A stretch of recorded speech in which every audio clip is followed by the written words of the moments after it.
control. Destroy Mega Man! So you command, so it shall be done.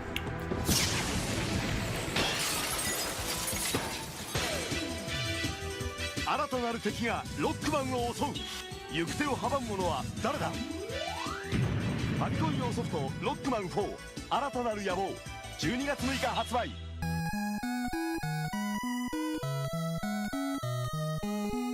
Oh, that Dr. Wily at it again.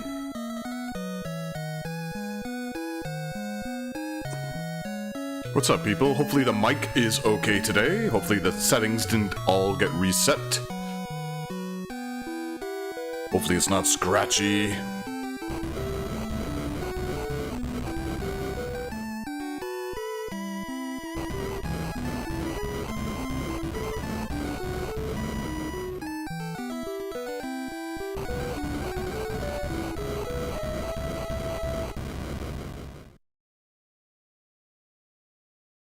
That sounds pretty good to me.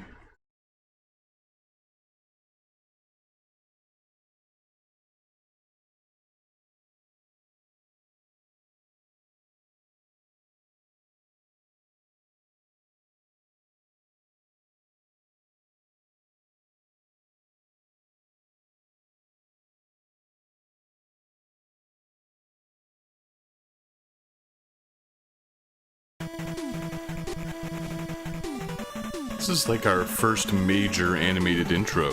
Like, we had the little one in Mega Man 2, but that was, you know, that's pretty much in-game graphics almost.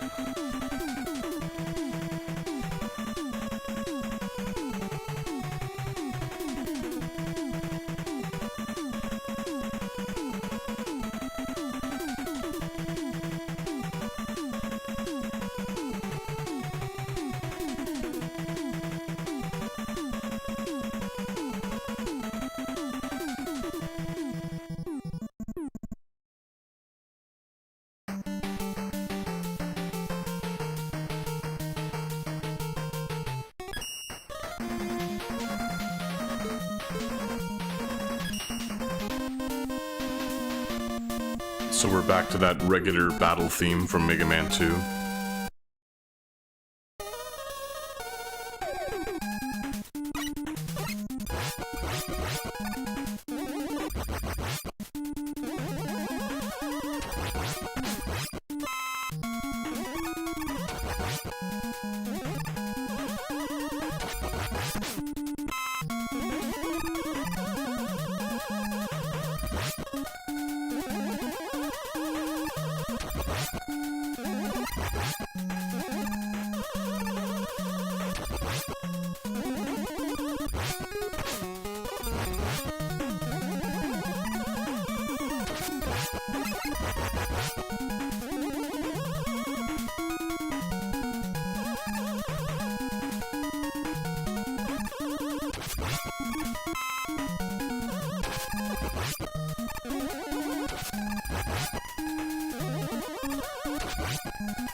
Great peppy music in this one.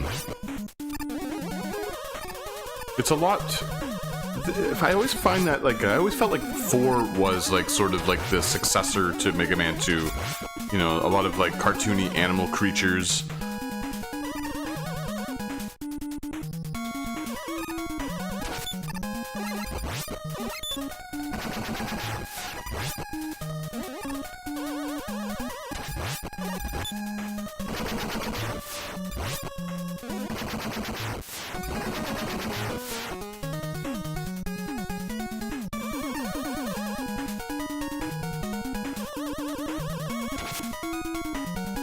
Alright, so those audio levels should be okay. I can take out the earbuds and just play as soon as we're done with this giant snail boss.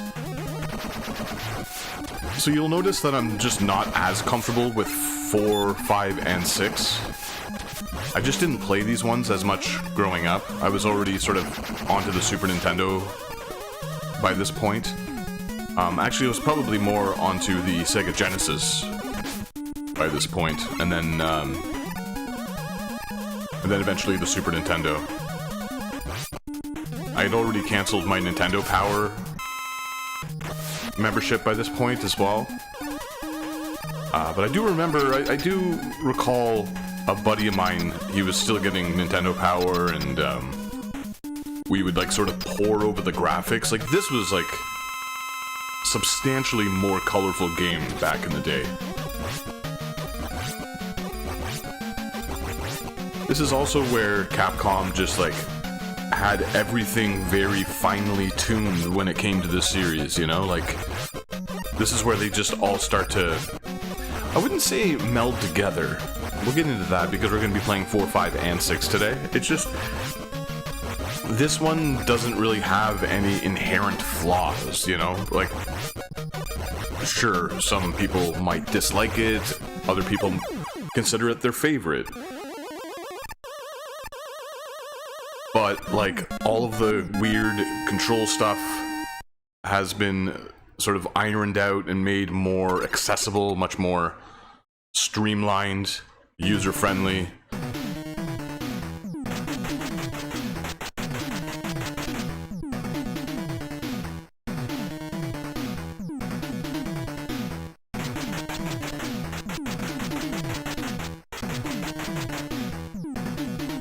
The introduction of the charge shot isn't like anything. I know it is a game changer, but not nowhere near as impactful as the slide, I would say. Because with the slide, they could create different hazards and like fight patterns that sort of utilized a lore, like being closer to the ground, if that makes sense. Whereas the charge shot, it's like we've already had the weapons, and a lot of the weapons were basically just like a more powerful Mega Buster. Or arm cannon, or whatever the hell it's called. I always get them confused. I still don't think they should have eliminated the charge shot or the slide from Mega Man 9 and 10, but I mentioned that yesterday when we were streaming 1 through 3. We'll check out some of the special features in this game as well today, if we get through it in a reasonable amount of time.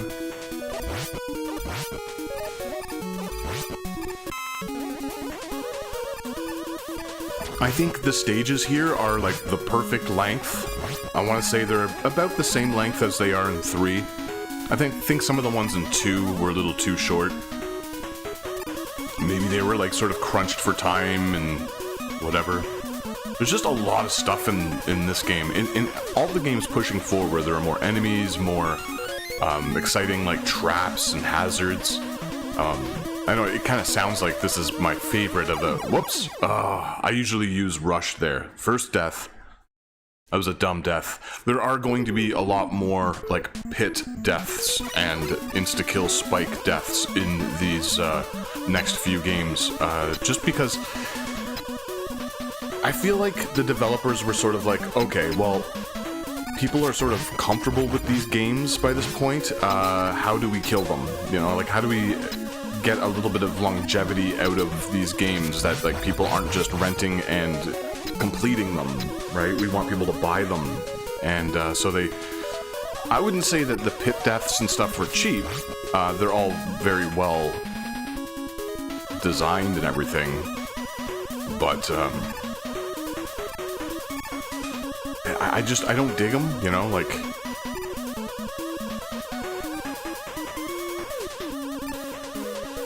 Especially with these leggy controls, like I can't remember the last time I died going out of my way to get that secret E-tank. This all looks super cool. I like the backgrounds. Like very Metal Man, very, was it Spark Man? I think I called him Shock Man yesterday, but it was Spark Man from Mega Man 3. Those backgrounds.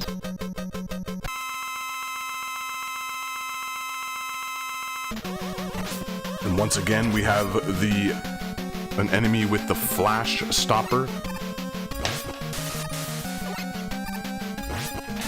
Dude, you have to stop.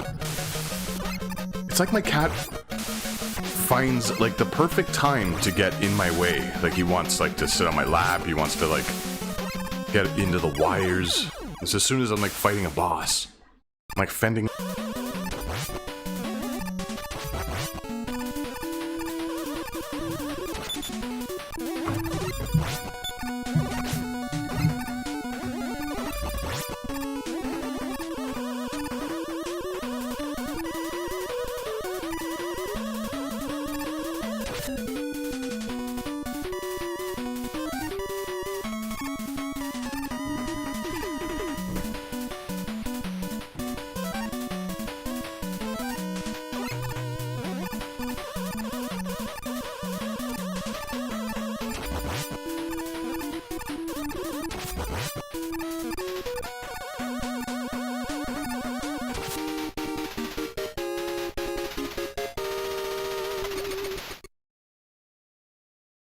Okay, so, like, I was experiencing some issues there. I hope the stream didn't, like, cut off or anything. I don't think it did. We're off to a really, really lousy start here. The cat's bugging me. He's, like, attacking all the wires. The stream just cut. We're supposed to get a storm here today.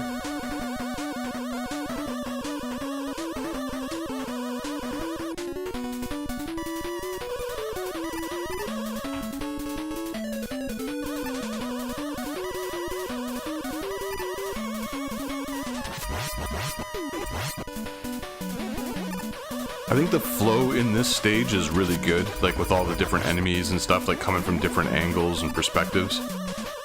Just a really good flow.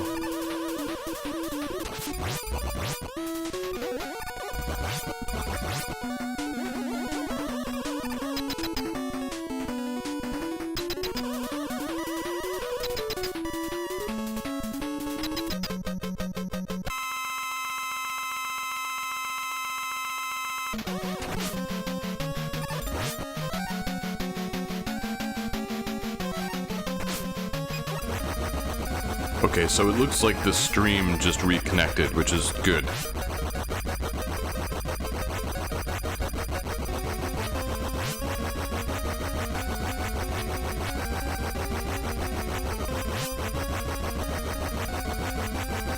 This is also, like, I think most of the bosses in this game are pretty great, but I also said the same thing about the third game.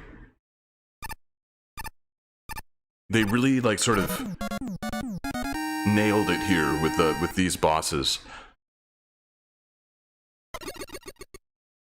To be honest, out of the NES titles, these might be, well, you know, maybe not. I was gonna say maybe might be some of the best, but I think Skullman has a weird pattern.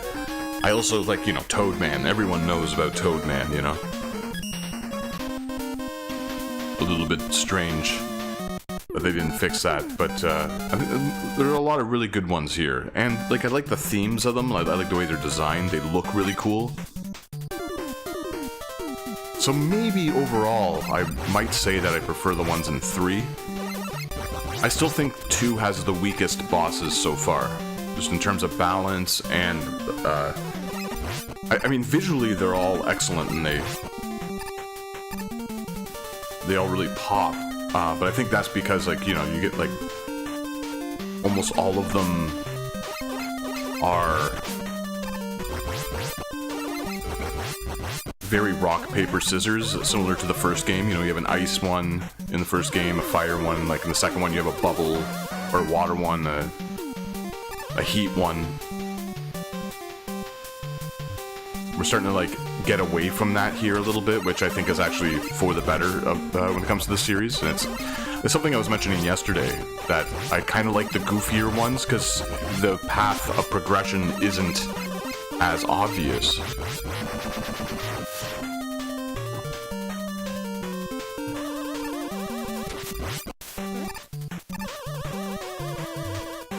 This whole area is so awesome. I really enjoy playing through it. I really like the mini bosses in this stage as well. Like this ring thing coming up is awesome. The timing, it's just very satisfying. This game has some of the most satisfying stages in terms of, like, if you've memorized them, you've played them quite a few times. Like the beats, the rhythm, it's so good. We get like mini boss back to back here, but this one here, the hippo, also like just really entertaining to come up against.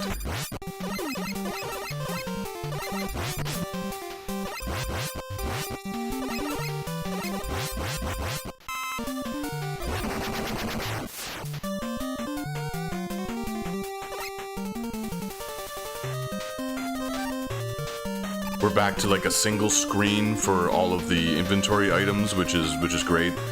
I said this yesterday, and maybe I said it already today, but like a lot of people consider 4 the best in the series for the NES anyway, and I can't say I really disagree with them. I think personally, like the amount of like spike traps, death traps near the end, and I think the game does drag on a little bit. I was trying to bait an E-Tank there, but we don't really need it. I just kind of like to do it, because almost like it feels like a waste every time Eddie drops something other than an E-Tank. I think 4 has the best drops, like in terms of the way that items and gear drops in this. Like health, 1-ups, E-Tanks. Well, E-Tanks don't naturally drop from enemies, but you know what I mean. Whereas 3, it was pretty damn good until the Wily stages, where basically there were just E-Tanks everywhere. And extra lives and energy tanks. Well, maybe not energy tanks, you know what I mean, like the weapon tanks or whatever they're called, the blue energy tanks.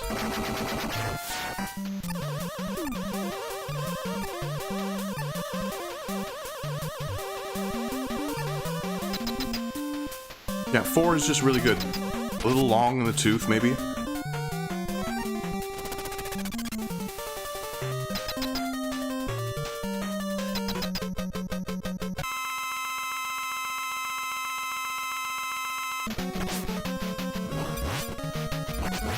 Like I said yesterday, I always find it interesting to hear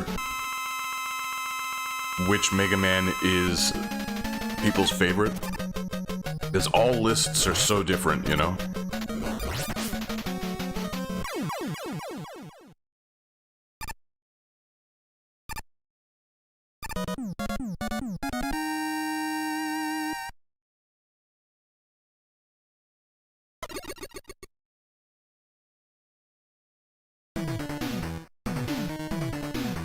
This is a really, really great weapon got screen, and the music that happens when the password comes up, like this, it's so catchy.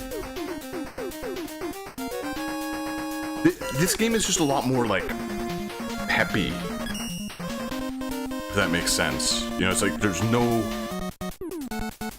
bullshit until you get to the sort of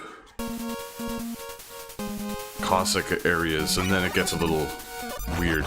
These backgrounds here, okay, maybe these are the ones that are a lot more like Metal Man and Spark Man.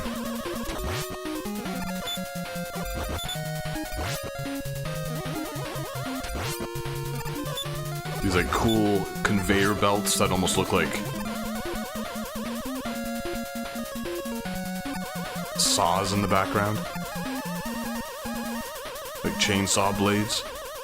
It's just how colorful this is. Like I remember, like I said earlier, like seeing this in a magazine, just being completely blown away by just how the sprites are. Like everything is so crisp and clean. And by this point, Capcom were dropping one of these games every year. Between Mega Man 2 and 3, there were a couple of years, and then it's just like boom, boom, boom, 4, 5, 6. And again, I'm not as comfortable with 4, 5, or 6. I just didn't own them until later. So basically what happened was, everyone... It was sort of the same deal when CDs came out. Everyone was getting rid of their records, like their vinyl and cassette tapes. And now I didn't have interest in cassette tapes, aside from, you know, cutting some mixtapes to listen to in the car or whatever, but like, or my Walkman. But when CDs came out, everyone was like literally dumping their vinyl. Like you could find milk crates of it on the side of the road. Like sometimes it'd be like a full milk crate for like $1, 50 cents to $1, or like sometimes they would just be free. So I would just grab milk crates of records. That's like kind of how I got such a massive record collection. Because I liked CDs, but I was more of a record collector. But anyway, the same thing happened with each new console that came out. So when the Super Nintendo came out, people were just giving away NES games because they just thought, oh, this is obsolete and useless. We'll never be playing these ever again. But I always preferred the NES over the SNES. Like, my SNES collection was very small growing up because I just didn't find a lot of games that appealed to me. The SNES was really good for RPGs and stuff. But for me, outside of like, I don't know, like the first party titles like the Marios and the Metroids and the Zelda, I just had no interest in the Super Nintendo, really. Or not as much, like Mega Man, you know, Castlevania, those things. I always preferred the Genesis because I liked arcadey games a little bit more. So anyway, when the SNES came out and the kids were starting to get it, like I got a Super Nintendo pretty early. I want to say like in the first couple of months because my birthday is around the time where it released. And I got it for my birthday. But the people, when they started getting the SNES, were selling their entire NES collections for a song. So I remember one kid, I bought like his entire collection, which was like 30 games, for $10, and it came in like this giant shoebox thing.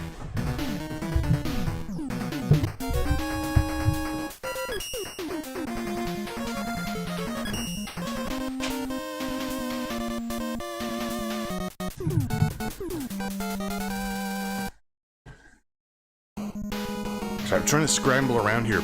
The cat is driving me crazy today. I don't know what his deal is. We just played for like a solid 40 minutes. He's like attacking every wire here, so I'm trying to like focus on the game, focus on chatting, and like, so if you hear any like scratchiness with the mic and stuff, like I'm literally like grabbing him, like trying to get him away from my setup in here. Like I decided to stream in the living room, which is why it's a little echoey and stuff in here, because we have like cathedral ceilings. Just so I could spend time with him, because he gets really, I don't know, he's a bit of a suck. It's just driving me absolutely batshit crazy. Like I was playing with him, I thought he was about to take a nap. But nope. He was napping, and then he just popped out of nowhere and just started attacking all the wires connecting the stream. Anyway, so like basically, I picked up that collection. It was like 30 games for like $10, and it had like all of the Mega Man games I was missing up to that point. I think it was just 2 and 4 that I was missing, because I had 1 and 3. It had Battletoads. Like I still remember like everything that was in that package pretty much.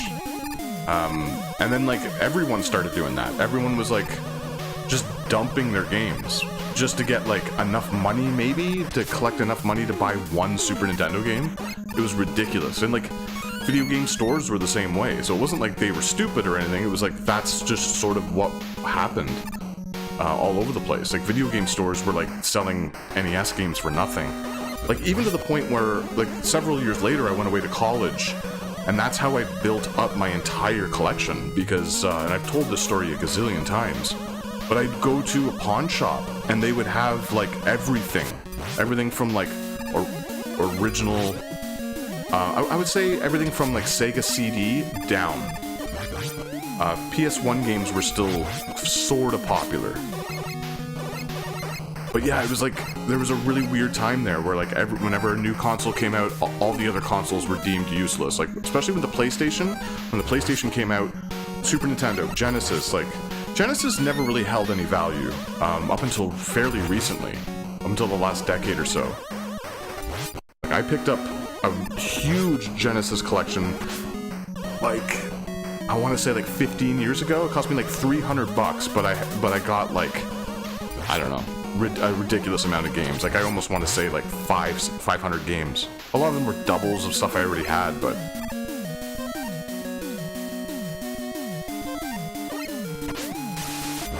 that's kind of crazy. So anyway, I didn't really play Mega Man 4 until much later. I didn't even really play it. I got it in that collection. I didn't really play it till college, I want to say, because I played a lot of sports and was always out with friends and played a lot of basketball and stuff in the evenings. I didn't really play a lot of video games in high school, so. Aside from, you know, like Quake and PC games, but I've said that a gazillion times. What's going on now, Parody?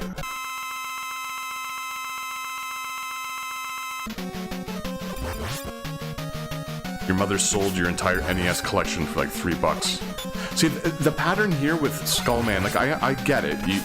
He moves when you move kind of thing. But I just think it's really stupid how he just dashes into you. I feel like that's really lazy.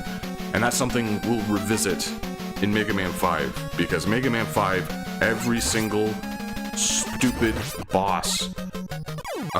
no wait, it's not Mega Man 5, it's Mega Man 6. Oh, we'll get there when we get there. One of the games we're playing today, the bosses just run into you, and it's just kind of stupid. Your mom sold your NES collection for $3 in a garage sale. Yeah, I'd be mortified too. I've only been out of the house for a month. Wow. See, I had the opposite problem, and it's not really a problem, but my mom kept everything. So, like, I remember... Like, even when I was way too old for it, I was gifted action figures and stuff, and I would just keep them in the box, because she'd be like, oh, you gotta keep them in their box, they'll be worth something, you know? And they were never worth anything. It was just on the cusp of certain things being worth stuff, so that generation were, like, holding on to everything. I finally just unloaded all of my Star Wars crap, just because, like, I never used it, I just really had no use for it, and they were all still in the box, and so I've been hauling these bags around for decades, like, literal decades, everywhere I move, and it's, like, a couple of times I tried to leave them at her place, and she's like, oh, you forgot all your action figures, they're gonna be worth something someday. It's like, no, they're not. This bulky, beefy muscle man Luke Skywalker from the 90s is worth nothing.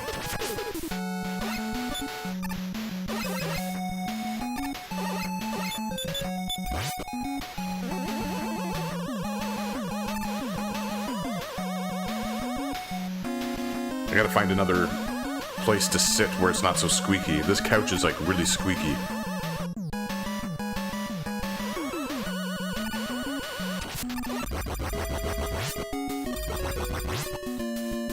Yeah, the video game thing, like, it's gotten really sleazy, right? Like, everyone knows that. Anyone who's a collector knows how sleazy the market is. I'm so happy to say, and not in a smug way, I'm so happy to officially be able to say I'm totally out, right? Like, I got everything that I wanted.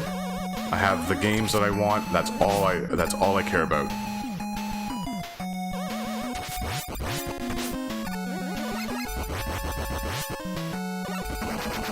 I think it's just like the older I get too, like the more chasing after a piece of plastic just feels very childish.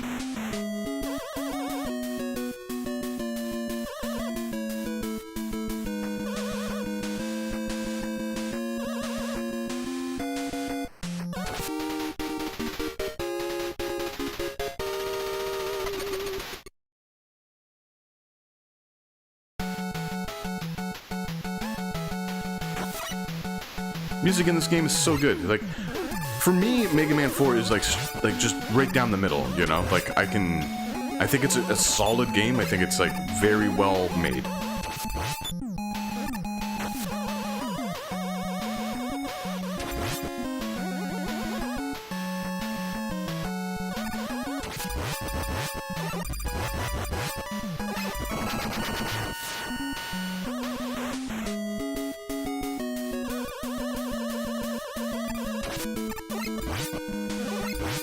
I say that about those action figures, but like, so we're moving soon to, we're moving house. Like we're getting a bigger place. We're getting like a house. So because we live in a condo now, and it's great. It's just the two of us, but like, and pets, but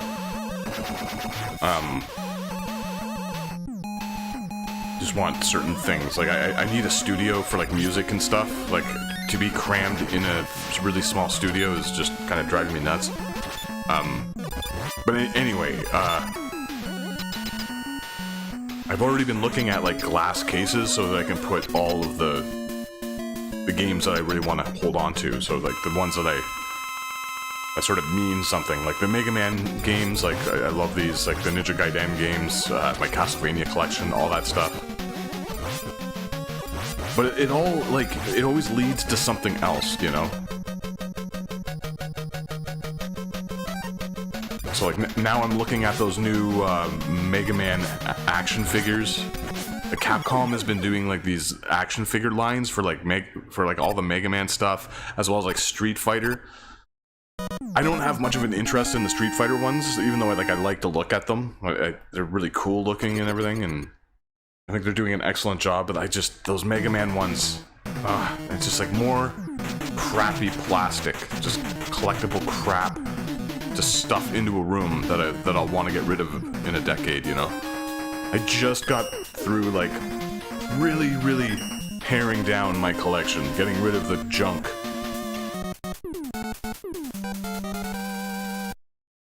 I found this family, and this father, his two kids were under the age of, like, one was 10 and one was younger, and they were really getting into like retro gaming.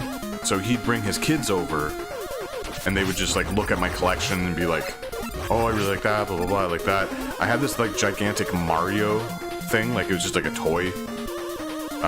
But it was huge, right? And the young kid was like playing with it so much, and then, so anyway, this father ended up buying like a large amount of my collection. But the last day he came to pick up, I guess it was my GameCube games, because I got rid of like all my GameCube games. Except for the Zelda ones, and like just, you know, a couple of key ones, Resident Evil, Zelda, whatever. Anyway, so when he was coming by to pick it up, I just like handed the kid this Mario. I just gave it to him because I'm like, what? It's like, I'm an adult man. What do I need with like this gigantic Mario? The thing was the size of the kid almost. Like the kid was pretty young. But anyway, what I'm saying is I'd rather give a collection to these kids who will play it, right? Rather than it sit on a shelf for me to like gawk at. Like, who am I impressing? None of my friends are impressed by it. It doesn't make me feel good. Like, I mean, nostalgia isn't really...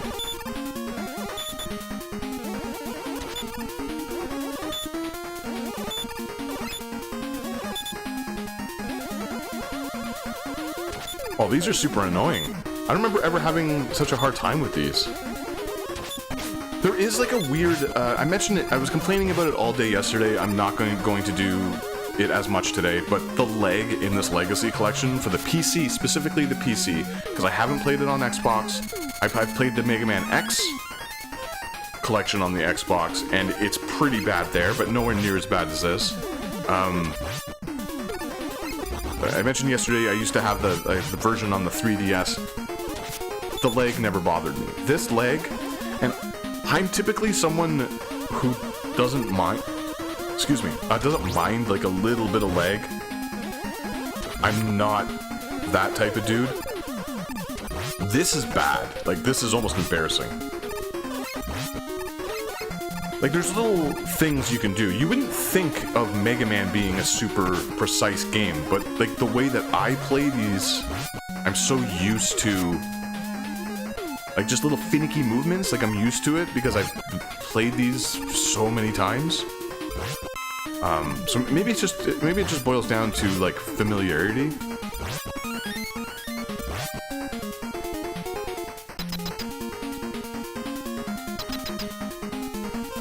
Like, it's Mega Man games and it's like Super Mario Brothers, which I mentioned yesterday. It just, yeah.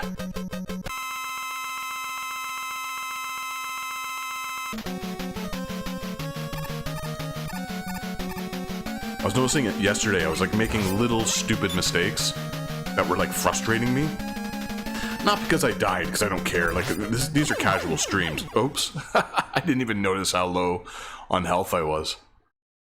Like, these are casual streams, I don't care. But, like, it just kind of bugs me just as, like, a participant, like, someone who's used to doing it. Just play some of these with my eyes closed. You know, not bragging, because whatever, it's a video game.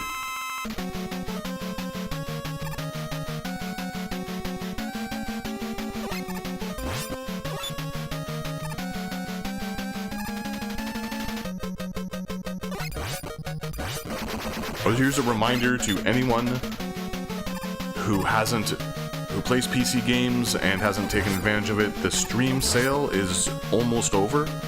I think it's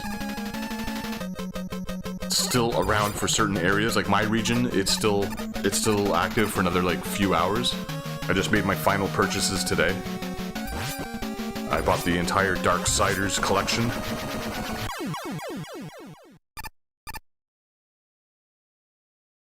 For I want to say the third or fourth time now. But I'm selling all of the other versions I have. Like, I have Darksiders 1 and 2 remastered for the PlayStation 4, and I'm just gonna get rid of them. I'm sort of done with consoles at this point, I think. It's just older stuff, yeah, fine, but like modern consoles, just the way they do business, like how nothing works after a few years, like everything has a shelf life now. My old NES controllers work, my Sega Genesis works, you know. I know it's less moving, it's more like organic parts or whatever. But I can't be arsed with, like, my PlayStation 4 almost completely disintegrated after about 6 years. The controller lasted, I don't know, a year and a half before I almost needed to replace it, and I still haven't replaced it. It's because, it's just out of, like, principle. Like, I was just like, I'm not replacing this controller. I have Xbox 360 controllers that still work. They just build everything now where it's like, no one can repair it. Like, I have 3 Xbox One controllers. All of them are messed up in their own special way. And I was talking to someone who, like, fixes stuff, right? And I was like, alright, like, I'm gonna look up how to do this, and blah, blah, blah, and he was like, he just literally said, like, you know what, dude, don't even bother. He goes, by the time you buy the parts for it, it's cheaper just to spend the $80 or $90 to buy a new one. So you just don't build anything to last. It's basically, you get it, you use it for a year or so, and then you throw it in the landfill, and then it all goes into the fucking ocean, right?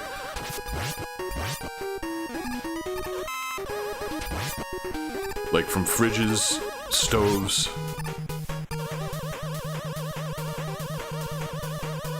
Put thousands of people out of work, like, who you used to be able to repair stuff. They used to have, like, little repair shops. They still kind of exist, but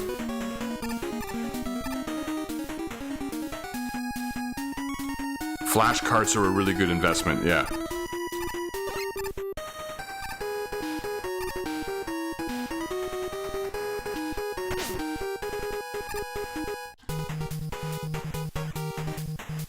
I just sound like a cranky old man, but it's true, right? Like, I have one of the newer Xbox consoles, so I have 2 controllers. I have an Xbox One controller. I think they're the same for the X and the whatever the stupid naming convention Microsoft came up with.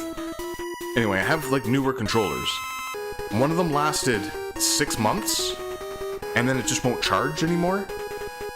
So it needs a battery pack, so I went out and had to, like, go buy a battery pack for it. And I tried taking it apart, and the guy, like I said, a friend of mine, fixes this shit, and he was like, dude, it's so messed up. This happens to them all the time. So it's almost like they put things, I know this sounds like conspiracy theory levels of garbage, but it almost seems like they put, like, little explosives in them, or they make things just so they last a certain amount of time, that they go past the warranty, and then they just explode. They just fall apart. And it's not me. Like, both my partner and I play games. Neither one of us are throwing controllers around. Like, we're adult humans. And the other one just won't charge at all with batteries at all. So we have to use, but it will charge a battery, it just won't charge into the controller, if that makes sense. So we use one of the Xbox controllers to charge the battery pack for the other one, which always needs to be hooked up directly to something. It doesn't make any sense. I know it sounds like I'm contradicting myself here, but there are like, the issues with both of them are so specific and so stupid. And most people will just go like, okay, I'll just go buy another controller. Not me. I'm just like, fuck Xbox. I'm never buying another console from them again. I've been buying these like third-party controllers that I'm using right now, okay? They're Xbox controllers. They're third-party, but they feel exactly like an Xbox controller. And I know some people prefer the PlayStation, like the baby hand controllers. I have big hands. I like the offset analog sticks of the Xbox as well. Anyway, these things are $30. They sell them, I don't know where else they sell them, but they sell them at Walmart. I get them on Walmart online. I get them sent. And I have like 4 of them now. They're all different colors. They're all amazing. I've had them for so long, and not one thing wrong with them. The only thing is they aren't wireless, which I actually prefer. So they're these wired controllers. They pair with every Xbox that I have in this house. Every PC, all the Steam games, everything. They're amazing, and they're built like tanks. These things, because they are corded and because we do have animals tend to pull at wires or like run around. These things have fallen on the floor quite a few times, and nothing has taken them out.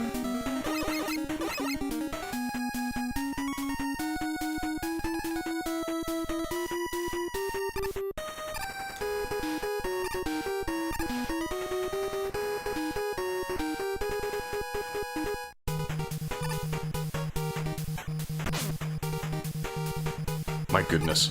It's stuff like that. It's right there. You know, I'm not trying to like blame the game for my incompetence. Like sometimes it is me, but other times I cut it pretty close, and some of the platforming in this game, actually all 3 of these later era NES Mega Man games, they're very tight platforming challenges. And this Legacy Collection, like, overall, I would say if you've never played these games before, get the Legacy Collection maybe on PC, but I definitely wouldn't recommend it on the PC. Maybe it's better on the PlayStation or Xbox or Switch. I've never played anything that plays better on the Switch, though. So, I don't know about that.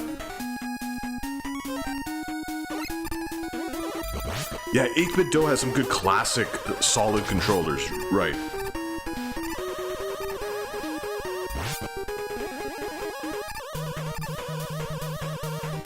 This one that I'm using here, this Xbox one, is called a Power A, and it is a dirt cheap controller. I bought one because I was scared, because as a rule, for many, many years, I mean, if you folks are my age or anywhere near it, you know what it's like buying a third-party controller. That's the controller you give the person you don't like at a party, right? To play.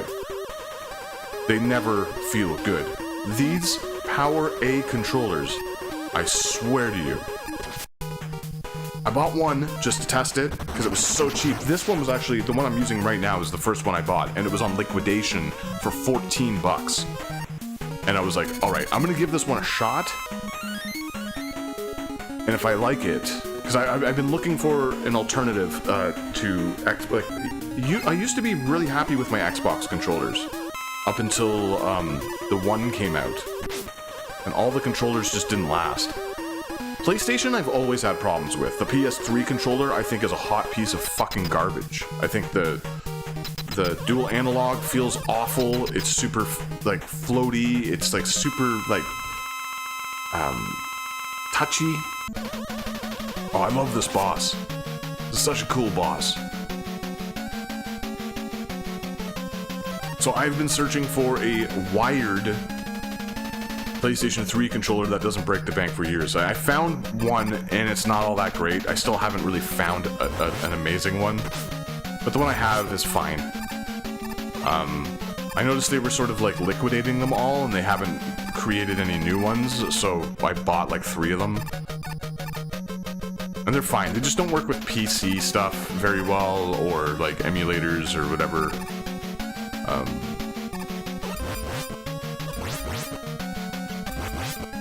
These Xbox ones are terrific. These.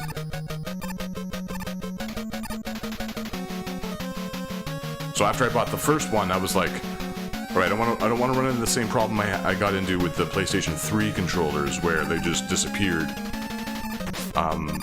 So I just bought one in every color online.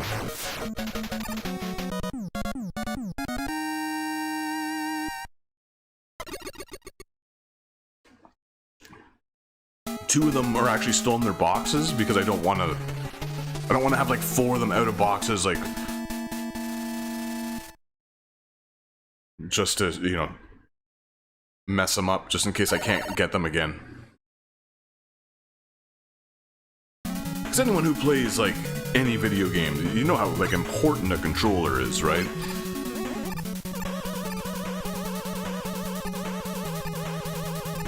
Any sort of lag or like just, you know, smushy buttons is something I just can't get behind. I know a lot of people love the SNES controller. I've never been able to like get past like the smushiness of the buttons. I think it is great for like what the SNES is though, you know, like a good RPG machine.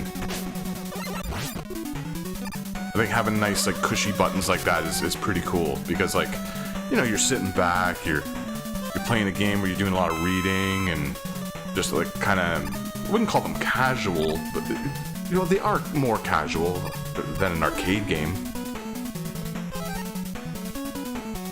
I still think the NES controller is just so perfect and snappy with like, especially the directional pad and like just how, you know, when you press those buttons, it hurts. It makes your thumb bleed. I love that.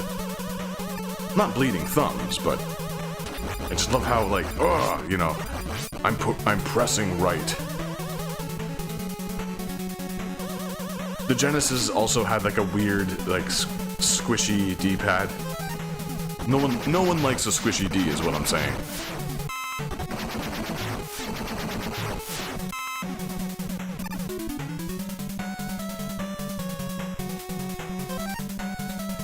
Trying to get this stream out of the way. I'm off today and tomorrow. I'm gonna watch the World Cup game, France, 4 o'clock today. So, just thought I know I promised I'd stream today for the couple dozen people who will watch it over the course of the day.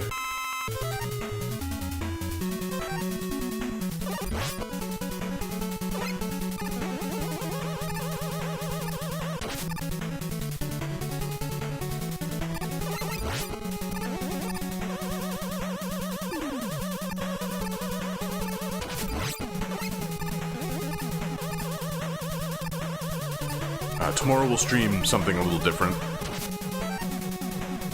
I'm not gonna just go through all the Mega Man games.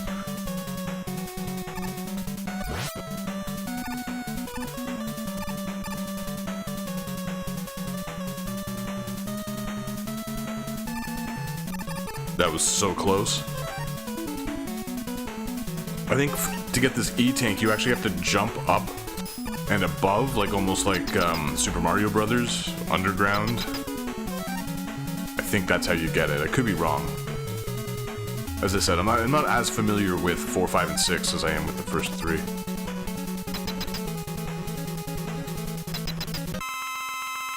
This is a cool boss as well. I like all of these like Cossack bosses.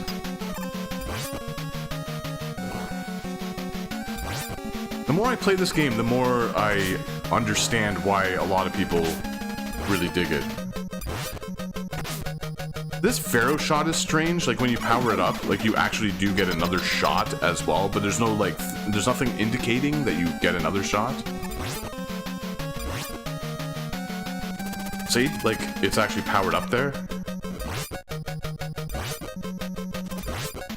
I think just, like, having, like, a little flash over top of Rock's head would have been good enough.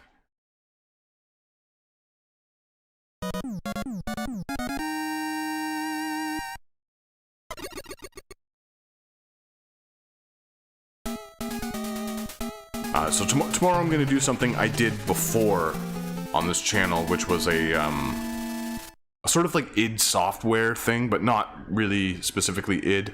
Just like the unholy trinity, as I like to call it, which is Wolfenstein, Doom, Quake. So I guess the games that the House of id built. So I'm going to play a little bit of Quake, because it is its 30-year anniversary. I'm going to play that tomorrow. I'll probably play just one chapter of each, one episode. And then, I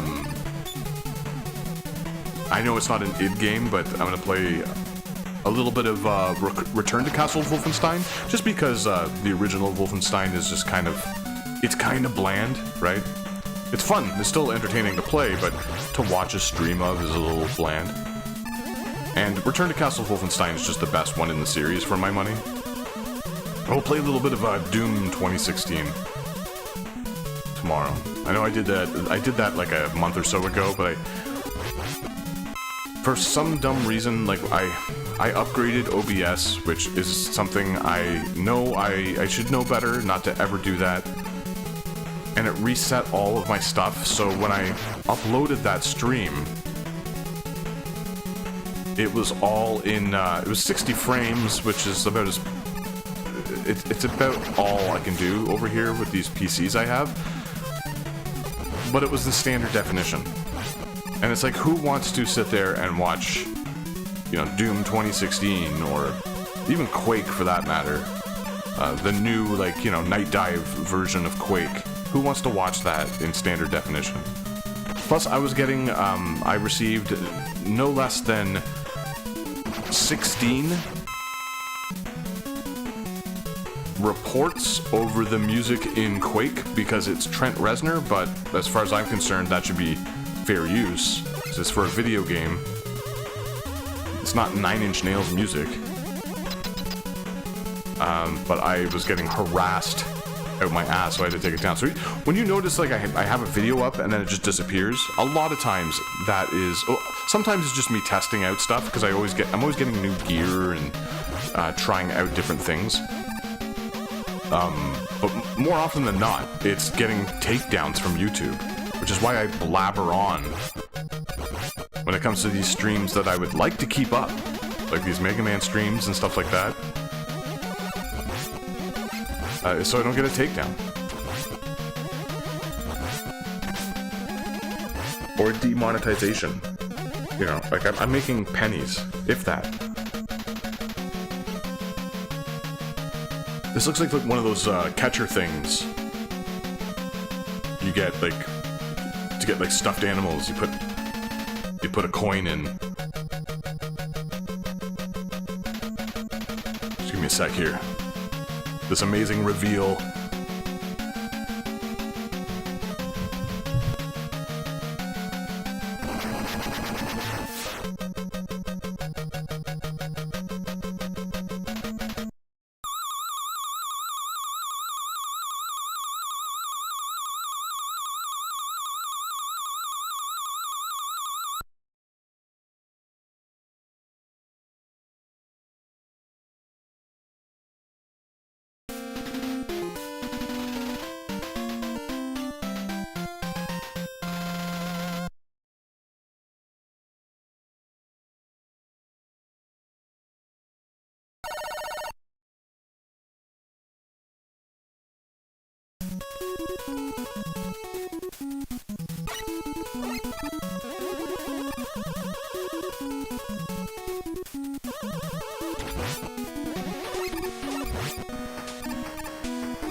This mute button is a little wonky. It makes like a really loud, like clanging sound when I mute and unmute.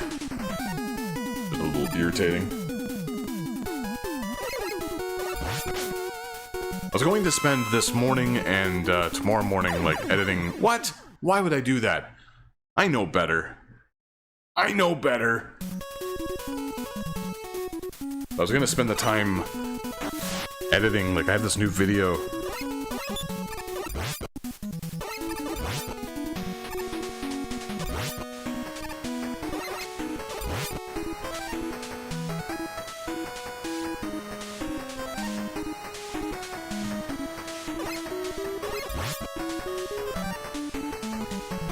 But anyway, yeah, I was gonna edit, and then I was just like, I just have not been feeling it. I think it's the last few videos, they've just done so poorly.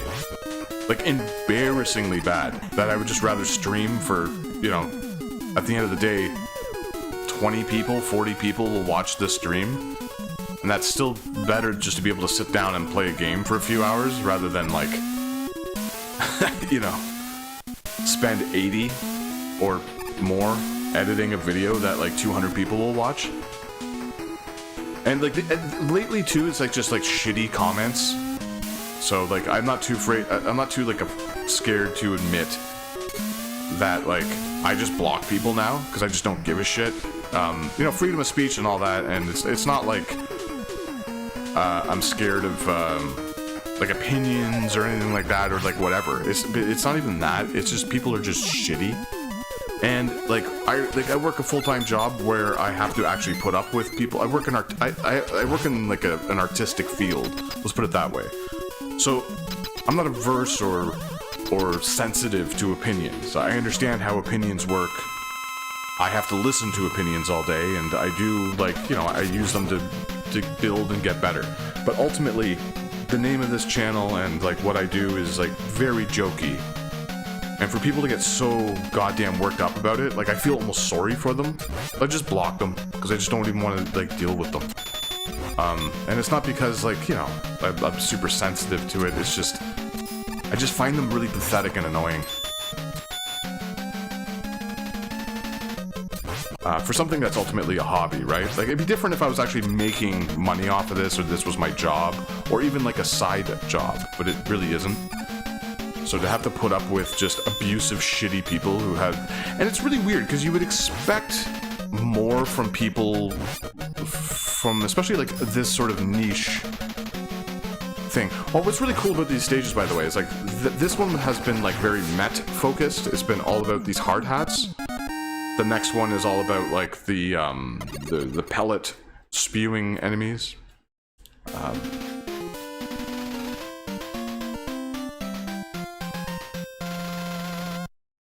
But anyway, it's just not worth my time, and it's not worth someone else's time. Like, some people, I don't know if it's my tone or because I joke around about stuff, or like I make fart jokes. I don't know.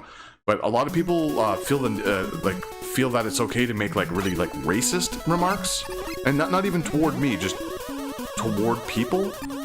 And it's just like what is that? And I just don't want it. I don't want it anywhere near my videos.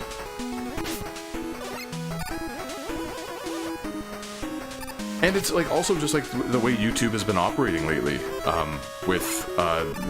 They just would rather promote the latest. What? Come on, dude. Me. Oh, they'd rather promote the latest, Conan O'Brien thing than any smaller creators. Like, I think the only person I follow who has like, or two channels I follow that have like amassed a large subscription base are Red Letter Media and I can't even remember the guy's name. Damn.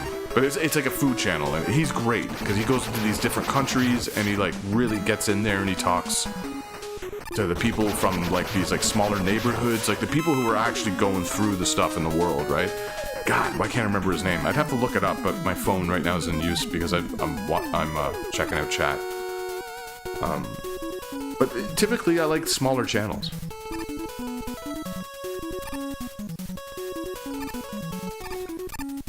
Or just like, I guess, people who aren't doing it for the money, because like just the amount of ads on some channels, or like people just selling their souls to like World of Tanks and all these stupid games. But speaking of Quake and stuff, like, if you're a fan of id stuff, you should check out the John Romero channel. It's pretty good. It's just stream stuff. He hasn't streamed in a while. Maybe he's working on something, but it's pretty chill.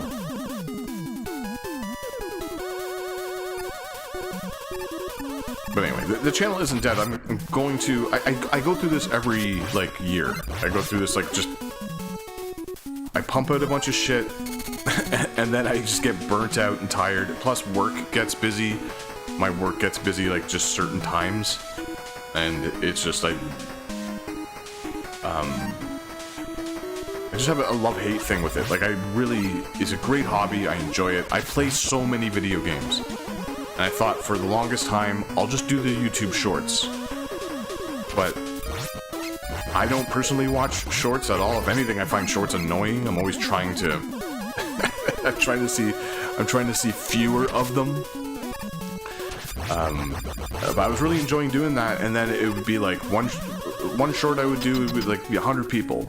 The next one would be 1,000, but I could never get over like 1,000 people, and it was just like, come on, dude. Like, give me a fucking break. So that just became frustrating too. It's just everything just became frustrating. See, it's like these things.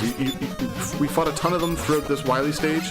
The whole thing is like thematically based around this, and the last one was Mets.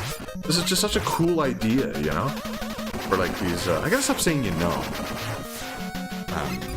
But yeah, it's such a cool idea.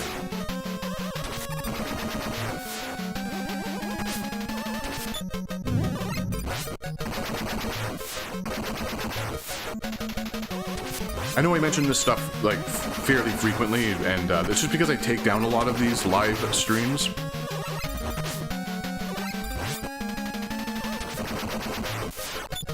So I just want one on here that if anyone actually gave a shit about the channel, was wondering, oh, why hasn't he released a video? Like, I am going to eventually, you know, like the 50 fans that I have, I will eventually release a video.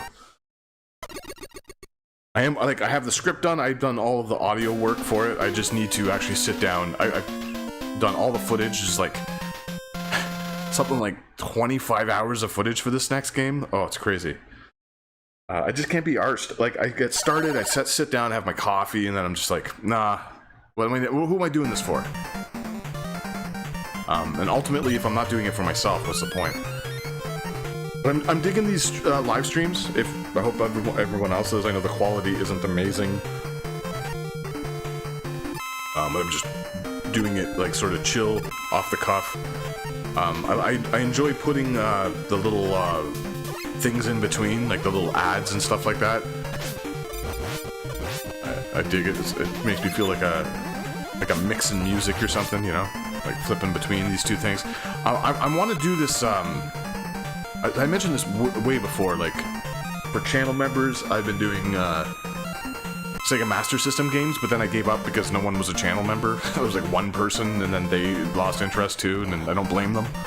But I'm going to do a rank and review of like every single Master System game, and I want input, so I'm going to actually... but I might actually pre-record those and just stream them live so we can have discussions about them. Because I put them all through a random number generator, and I have footage for like the first 100 Sega Master System games.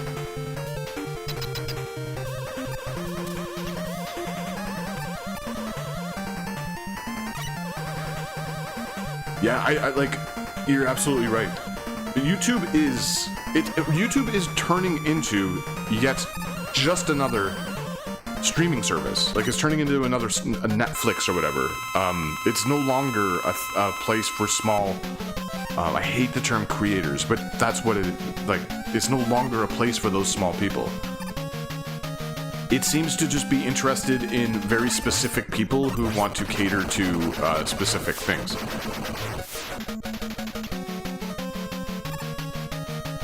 Basically, it caters to the exact same, like, 5 different things that YouTube wants to YouTube. You know? It's like, everyone is a talking head. Everyone sounds the same. It's like watching daytime television, where like you can't tell the difference between like these 5 chit-chatting ladies and another group of chit-chatting ladies. They're just the same. I'm only saying ladies because like I don't know of any of the ones that have like men. Or I guess sport broadcasts, like they all talk the same too. In North America, anyway. Like, if you look at the stuff, that's why I watch a lot of the World Cup stuff from overseas, because the people there actually know the statistics and know what they're talking about. People here are more interested in, like, gambling and, like, just making broad statements. Like, it's almost like they're dumbing it down for, like, the mass population. And that's what YouTube is. It's just stupid shit. And never, I mean, it never was sophisticated stuff, but you would you would come across some artistic, interesting, like, thing, even when someone is doing something different, okay? So, like, let's use Noiseland as an example, and not to call him out or whatever else, but, like, that dude was doing some very specific things with, like, old Columbo videos. I can't stand Skullman and how he just like busts into you. Anyway, he was doing some very unique things. Every video is a little different.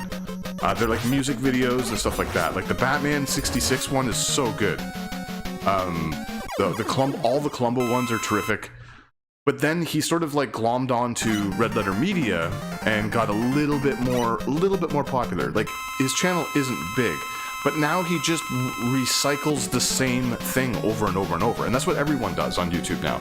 And I can't blame them. It's like, you start to make a little bit of progress. You start getting a leg up. You start, you're so close. Not me, but like these people are so close to being able to make a very, very modest career out of it, They quit their jobs and they have to do something that is very formulaic, very safe. Bringing up Red Letter Media again, the reason I appreciate their channel is because they do whatever the hell they want. How did I actually I just took damage from Toadman. Take this game away from me now. But if you don't talk the same way as everyone else, if you don't do the same thing as everyone else, your channel is just going to fail. And I think partially it is YouTube. Like, I talk shit about YouTube all the time. My descriptions, I don't do anything they want me to, the way they want me to do it. And like, I hope this doesn't come across as me like bitching about like, oh, no one watches my video. That's not what I'm doing. I'm just giving a reason why I'm not making more videos right now. Is just because like it's frustrating. I'm just being a human being about it, not whining. I have a full-time job. I have a lovely partner. I have a lot of good friends. I'm happy. It's not that. It's just this YouTube stuff. I don't understand how it's still successful. Like, don't people see that like the majority of it is like AI ads and like really creepy like fake videos with like fake news, like really like end of times horrible garbage, and it's somehow legal for them to do this. It's shit. But not only that, it cultivates like a really stupid fan base. Like, people who comment on videos are like, just, I don't know how often you guys read through videos, like comments. Like, I know a lot of them are fake, right? But the ones that aren't, like, are people really this stupid?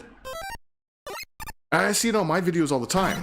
The people who write the best things in the comments for my videos are people from different countries where English is their second or third language. They write better than people from North America. English.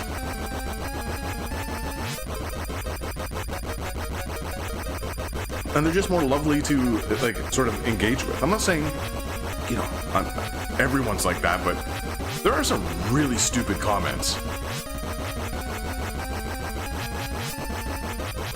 wonder if there is like a YouTube series of people just talking about YouTube comments. Like, not like, you know, doxing anyone or like calling people out. Not being cruel about it, but like, people are fucking dumb, man. And it's always like the stupidest people who make the most comments. It really blows my mind.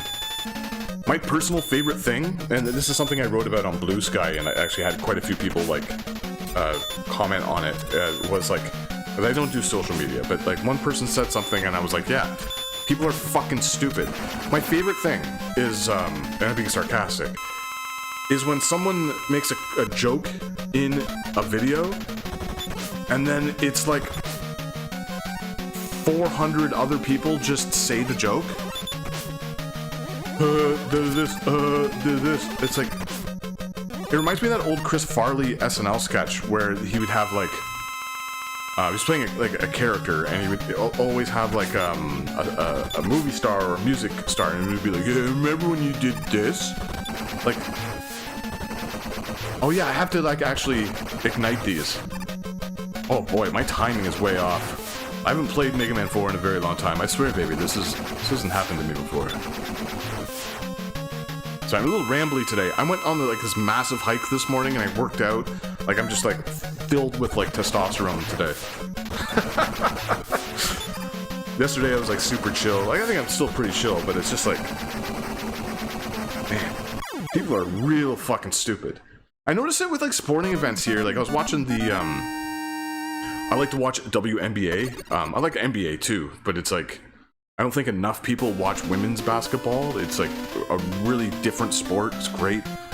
There's a little bit more like, it's a different type of sport than men's basketball. But anyway, just the commentators, the way they're like talking, I actually had to mute it. I was just like, I can't listen to you speak. It's almost like they're speaking to 4-year-olds. No stats, no anything. It's just like, she went and she shot the hoop good. It's not even like a play-by-play. Alright, so hear me out. Do you remember in Mega Man 2 when you had those like little wormy things that came out of the ceiling and the floor? Now, I don't know the names of these things, but these things feel like the sort of like, what is it, the pupil? Or like, what is it called? Like the caterpillar phase of those little wormy creatures. Huh? I'm sure there's somewhere out there someone has made that comparison, but that's what that Mega Man 4 just feels like a, like I said before, like a successor to Mega Man 2. I mean, it is technically, literally a successor, but more so than Mega Man 3. Mega Man 3 feels like it's its own thing.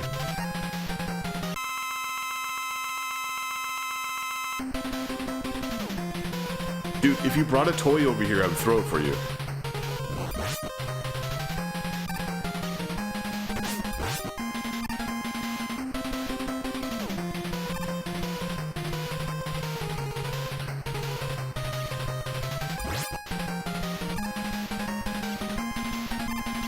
This is like a really this is a really exciting boss battle.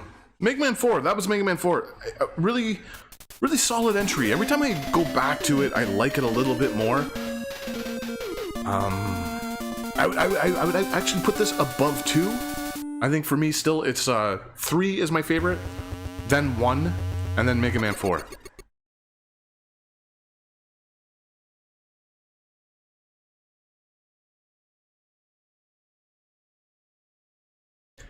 But I think, like, if we were actually, like, looking at this, like, it's stupid when people say they're looking at a video game objectively, but I think if we are, like, looking at this, I think this is a pretty flawless Mega Man, you know? Like, I don't think there are any, like, real big glitches or issues with it. It's very, very well made. And I think this is like the first one that they've ironed out all of the big problems. Like Mega Man 3, you could like hop on Rush and save energy doing it. That's a little bit glitchy, you know. Also, just all the slowdown and all the literal glitches in Mega Man 3. I think it feels very rushed during the pun intended, during the Wily sequence at the end. There's so many E-tanks, so many energy things to refill, the weapon meters. There's just so much. It just feels like they were just like, okay, just give them more. Mega Man 2, you know, there's that Boo Beam boss, but also some of the levels are just feel half-baked. I think some of the bosses are a little too chaotic. Mega Man 2 has problems. You know, I wouldn't say like the slipperiness of the movement is a problem or like a glitch, because it was, I think it was just intentionally there. But it's just little things like that. Mega Man 1, I think the magnet beam, I think that is kind of an issue. But all in all, I think Mega Man 1's a pretty great, solid game. Mega Man 4 just kind of irons it all out. As much as it's not my favorite, I think it does go on a little long, more, you know, just like my rants here. It'd take us about an hour and 20 minutes, an hour and 15 minutes to beat it. Alright.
Dr. Wily! My robots and I will control the world as soon as we get rid of that blue dweeb Mega Man and his Robo-Dog Rush. Bomb Man, make sure they have a blast! What? Mega Man's taking over the bomb? Cut Man, watch out! Mega Man can use your own power against you just like that! Okay, Mega Man, can you stop Proto Man and Guts Man at the same time? I don't think so. Mega Man, collect them all from Bandai.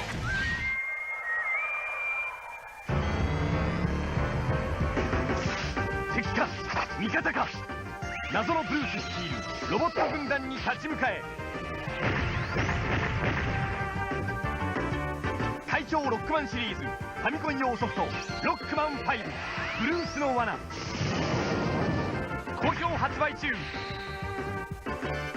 ロックモードも仲間入り Capcom Again, you'll have to pause. I do need to like mute the mic every once in a while, like take a little break in between games here.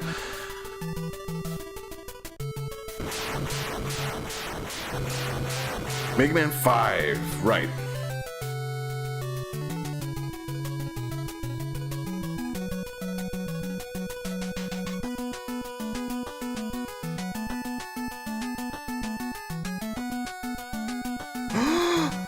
Oh my goodness.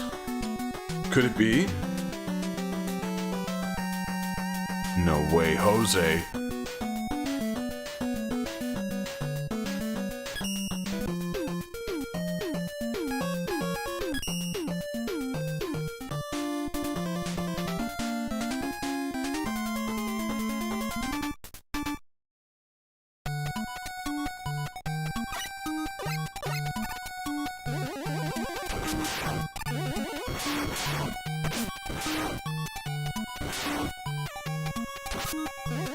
Right, now that I'm settled down...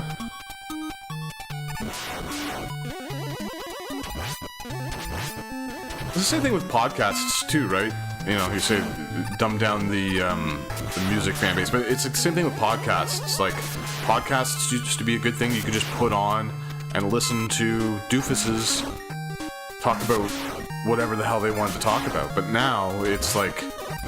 everything is agenda-based, everything is political, or, everyone thinks they are everyone thinks they're educated on whatever they are speaking about. So you basically just get a podcast with, like, 700 ad breaks because the big companies, the big 3 or 5 companies need to make their money. So it's like, I used to really love listening to Stuff You Should Know. I think this is a great example of this. And I'm not just, like, pointing them out. But, like, it used to be just about the two dudes and, like, just very innocent jokes. You could listen to those episodes with anyone. Very harmless stuff. You knew where they sort of leaned politically and socially and everything else, and I'm not even going to get into that. Like, I think it's pretty clear where I stand on all those things. But it's like, you could just listen to an episode, then have an ad break somewhere in the middle. Now it's like 3 minutes of ads at the beginning, and then you listen for like 6 minutes, and then there's another ad break, and then you listen for another 6 minutes, there's another ad break, 4 more minutes, episode's over. It's like a 20-minute, 30-minute episode, and literally 8 to 10 minutes of that is like filled with ad breaks. And I can get behind an ad break, like, you know, the way Mark Maron used to do it, where it was like he would say his own ad breaks, do it in a humorous manner. I'd say Bill Burr, but that piece of human garbage is dead to me now. But, like, they would put their own spin on it. But now it's just like, doo-doo-doo, and you have to listen to a bunch of ads about podcasts and things that I would never be interested in listening to. And they're always louder. They're loud and obnoxious. Like, some of the ones for Stuff You Should Know are like the worst ads I've ever heard. Like, I don't know what this new thing is with people who don't know how to speak properly. Like, I stutter. I'm all over my own words all the time. Like, my brain works faster than my mouth does. But I can speak without, like, going, I like this. Like, this is, like, the new way to talk, apparently. I like this. And, like, every ad break is like that. It's just, like, super loud, in your face. Hey, did you know about this? And it's like, why are you talking like that? Are you stupid? Like, why are you talking like that? It's, like, just this new thing. It's, like, this popular thing. Oh, man, I'm an old man. This is the first time I really felt like coming into a Mega Man game where it's like, okay, they're kind of phoning it in here. They kind of knocked it out of the park with 4. They're kind of phoning it in. Music is really good. If you listen to this music isolated from the game itself, it's like really, really excellent compositions. But it all sits in a very like treble-heavy register. And it's all a little, I compare Mega Man 5 to Mega Man 3 in a lot of ways. Like, it's a little bit different. It's less peppy. I don't think Mega Man 3 has a really good rhythm to the gameplay. But I would say the music and like just the visuals are a little bit more dour. They're a little bit they're a little darker, right? There's a little bit more of like a narrative, like vision behind what's happening, what that you're looking at, right? You can the visuals tell a story, and the music is just sort of all over the place. It's jazzy. We went into it yesterday, like jazzy, fun, but also like very like serious, sometimes dark, foreboding, melancholic.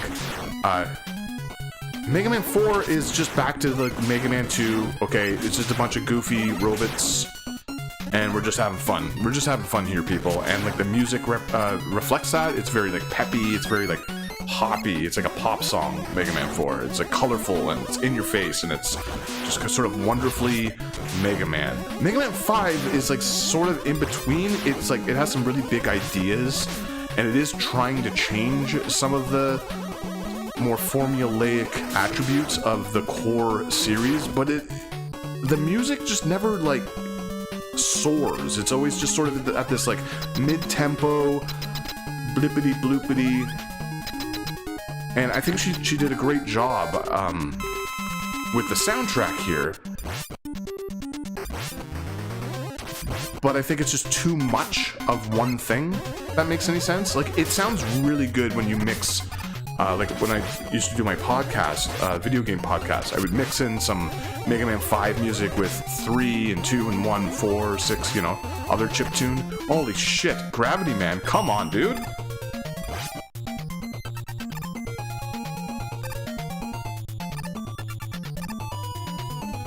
Like, I think the compositions are really incredible, but I also think the overall soundtrack is largely forgettable.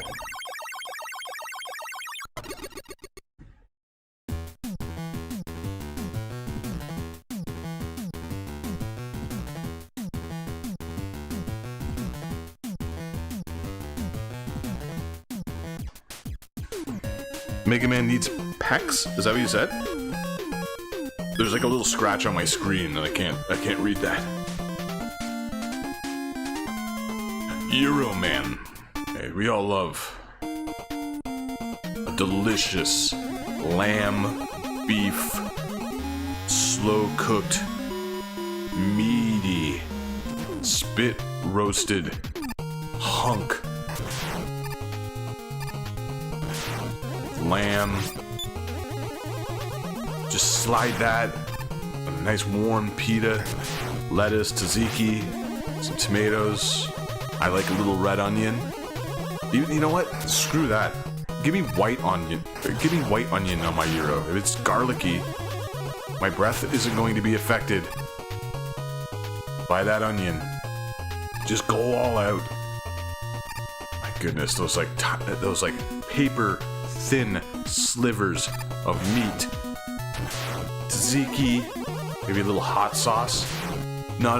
That's too vinegary. We don't want hot sauce on there. We want it to be like feta, a good salty balance, right? And you need shreddis. You need that iceberg shredded lettuce on that gyro. Oh my goodness, I'm not really seeing anything here that represents a gyro. Should be just like cloves of garlic. Those little space machines should be cloves of garlic. Those things. Oh my god. This should just be a big meaty lamb. And we got Sheep Man many games down the road. Lamb Man. Euro Man. Give me one of those. Whoops! Oh! I died already. These clouds should just be big, fat morsels of feta floating around in a briny broth. That'd be really... Can I just take an arrow? No, I don't think so. This part always gives me a hard time. But again, like I said at the beginning of 4, these games, like 4, 5, and 6, are all about, it's like, okay, we ran out of ideas how to kill the player. They're getting way too good at running and jumping and shooting. How do we make the game more difficult? Spikes, bottomless pits, absolutely everywhere. Let's just everywhere. We're running out of Robot Master ideas. What do we do here? How about a delicious Mediterranean-style Euro boss? Oh my god. fold that over. You know what's really good on a gyro? You want raw onion and, hear me out, and sauteed onions. A little bit of mushrooms too, sauteed mushrooms. I know we're getting further and further away from a traditional gyro. But that's, just trust me on this one. Shreddus. Some people, like, you know, they go avocado, they put all this other shit on there. You don't want that other stuff. What you want to be tasting is tomato, onion, lettuce, cucumber. You already have cucumber in the tzatziki, but put some fresh cucumber on there as well. Trust me, it brings out the yogurt in the tzatziki. Trust me. Yeah, gyro, man.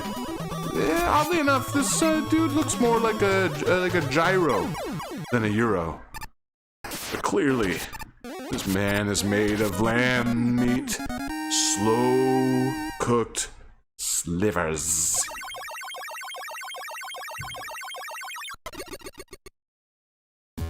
I'm gonna take an ad break here. This video game is brought to you by BetterHelp. And, hey, why not gamble your life away? Sure, we took down cigarette ads because, you know, it was kind of immoral to have cigarette and booze ads. But hey, how about gambling? 8 a.m., whatever. What is it? It's noon? It's noon right now. Just, hey, go play a fucking game. It's easy. Just put your credit card information in there. Play a game. It's just a match game. It's not even, we're not even betting on sports anymore. Just match a couple things. It's you wanna play Puyo Puyo? Do that. Make some money. Just make some money! Come on. It's not illegal. It's great. It's great. Hey, would baseball lie? Would the MLB lie to you? Again, you don't even have to watch sports. Not gambling on sports here, sucker. Just play your video games. Just gamble. You're only 8 years old? Well, just say you're 19. Say you're 21. What's the legal age in your area? Let's see if we can get Eddie to drop an E-tank. Eddie, drop an E.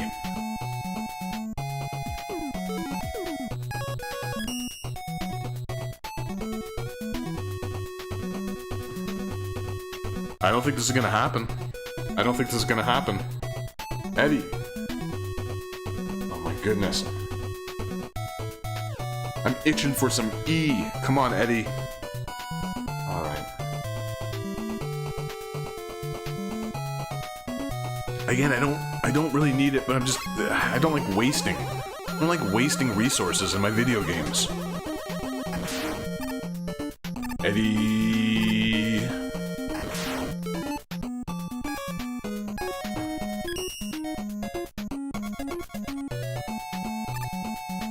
This stage, I think all of the stages in this game look absolutely beautiful. The color scheme, it's like more of like a muted pastel look, but also it's just more experimental with the colors. It's less like of your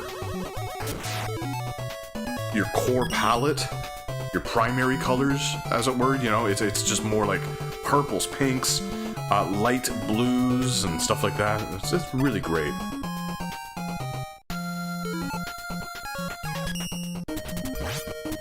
So this doesn't look like a gyro. That does not look like lamb wrapped snugly in a cozy pita packet.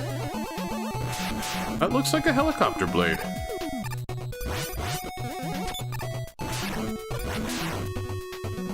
Yeah, some of the jumping here, like I just feel a little, feels a little weird. Feels a little off.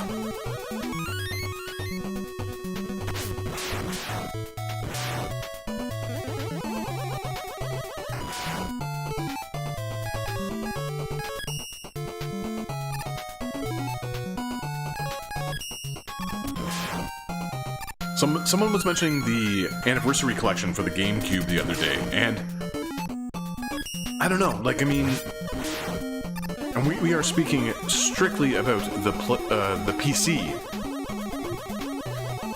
emulation here for this Legacy collection. The Anniversary Collection is cheaper. No, it doesn't look as great. It's not optimized as well. There are some audio issues, and there is lag in that game as well. But you get the 8 core titles. You know, it was before 9 and 10 came out, so you get those first 8 games. Plus, you get the 2 Power Fighters games. If you can pick that game up, I don't know what it's worth these days, because like I still have my PS2 and GameCube versions of it, and I paid pennies for it. I paid peanuts for it. I bought the PlayStation 2 version first. It was like $20 the day it was released, or something like that. It was crazy. I don't know. Like, I don't know what you should go with. Like, if you play older kits, maybe just get the older one. Because this Legacy Collection is broken up into... You mostly buy it in like a pack form where you get Legacy 1 and 2 together. But why not just throw them all together? Like, why force someone to buy 2 separate packages, right? Well, I know why. Everyone knows why. Money. These tigers are really bizarre and kind of annoying.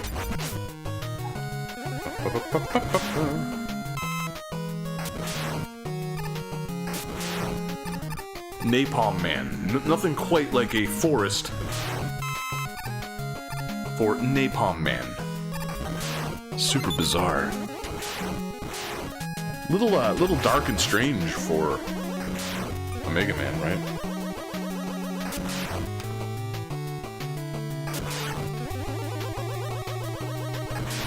This mic is picking up everything. The kitten is like playing with something over here. I can hear like it pick up absolutely everything. I think what I need is a good lav or like headset. I have a Steel Series and it was great, and then like we were talking about earlier, it just exploded. It just fell apart piece by piece. So I need something else. Like, I need a good alternative that isn't going to break the bank, because I'm so sick of investing like a good amount of money in something that just doesn't last, right?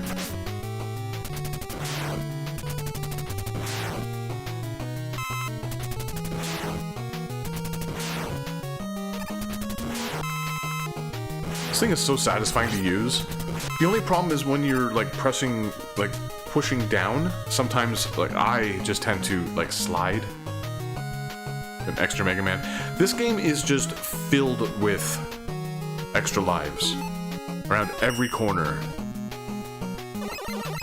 Whereas, like I was saying, I think 4 sort of mastered the drops and the drop rate and everything of everything. I think 5 goes a little too far into the extra lives for absolutely everything as a reward. And I think that's why a lot of people consider this the easiest, I think, of the NES ones. And, like, I kind of tend to maybe disagree with that a little bit. Like, I think this one is just as challenging as 4. Just not as, it's just not as well made. Like, the Robot Masters, while I think they look really cool, I think they rely a little bit too much on straight up ramming into Mega Man.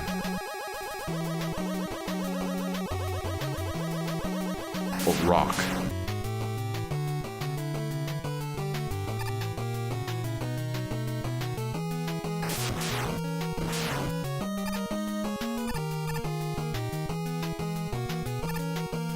But I think if I really thought hard about it, Mega Man 5 is like in the sort of upper tier of these NES games when it comes to like bosses. I think the bosses are pretty good. Mega Man 4 has some really great ones too, as I said. 3, 2, meh.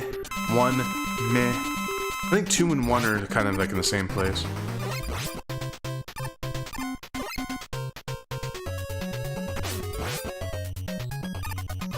It's almost like every single item that is blue or whatever, like the Gemini laser and this thing, these crystal orbs, they always just stay on screen a little too long.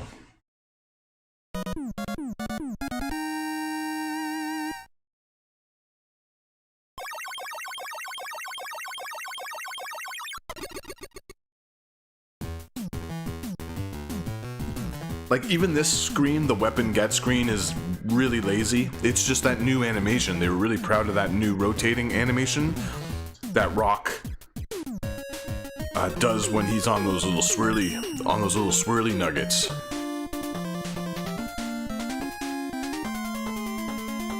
But I think all the Robot Masters look really good. They have, like, okay patterns. Let's really try to figure this out. Okay, so I think 2 and 1 so far from what we've played. We're into the 5th game here. I think Mega Man 2 and 1 have the weakest bosses.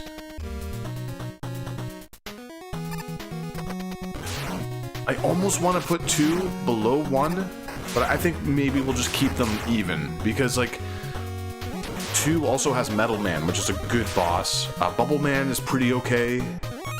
But like Wood Man, Air Man, they both suck. Quick Man's a little too all over the place.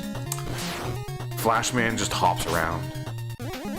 Mega Man 1 has some pretty... I don't know. Guts Man's a great boss. Cut Man is a great boss. Bomb Man... Yeah, I think maybe 2 and 1 are equal for bosses. 3 is better. I think I would say significantly better. More consistent anyway. The only straight up dud in Mega Man 3 is Shadow Man, and that's just because you can't... It's very hard to predict his patterns.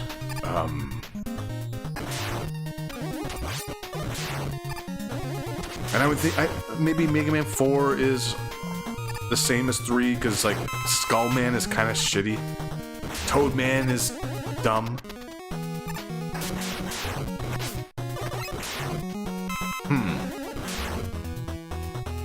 What says you, Internet?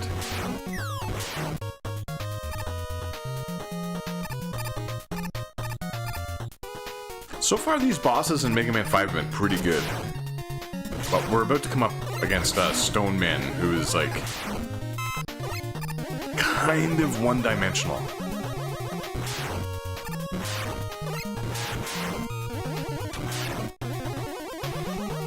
These backgrounds here in Mega Man 5 are just so terrific.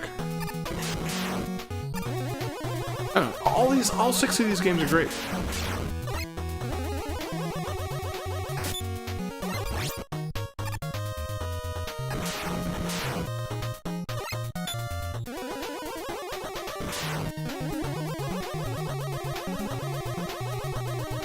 We're not gonna bother for that extra life. We have enough. Look at that, all of them in one foul swoop.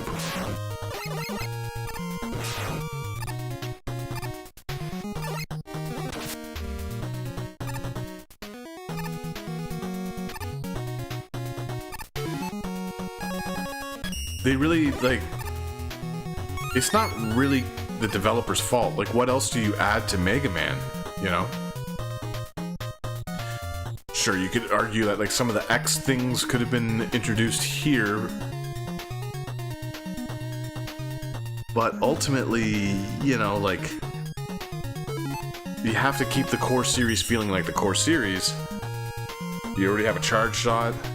They sort of nerfed the charge shot in this one a little bit. Like when you get hit, there's like a little bit of a penalty, and you know, there's changes to that. Just screw it, Eddie. Eddie, your disappointment. I hate you now.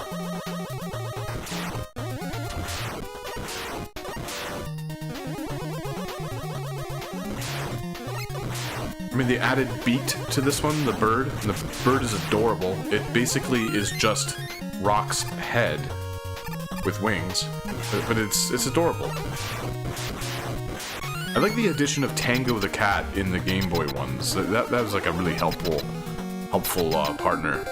But yeah, here we go. Like, this is just very... I don't know. You don't even, like, really suffer a penalty when he stomps into the ground like you do with Hardman.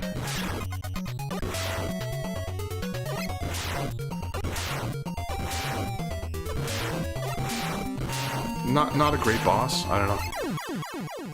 Well, I do know. It's not a great boss.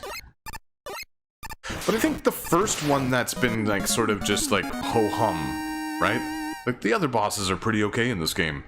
Even Starman with his weird shield thing, and Gravity Man is super satisfying. We had a really bad battle against him here today. But there's a really good flow to that battle if you can avoid everything.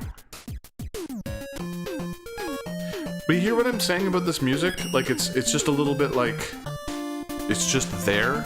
Again, not taking anything away from the compositions, I think they're incredible. But very samey.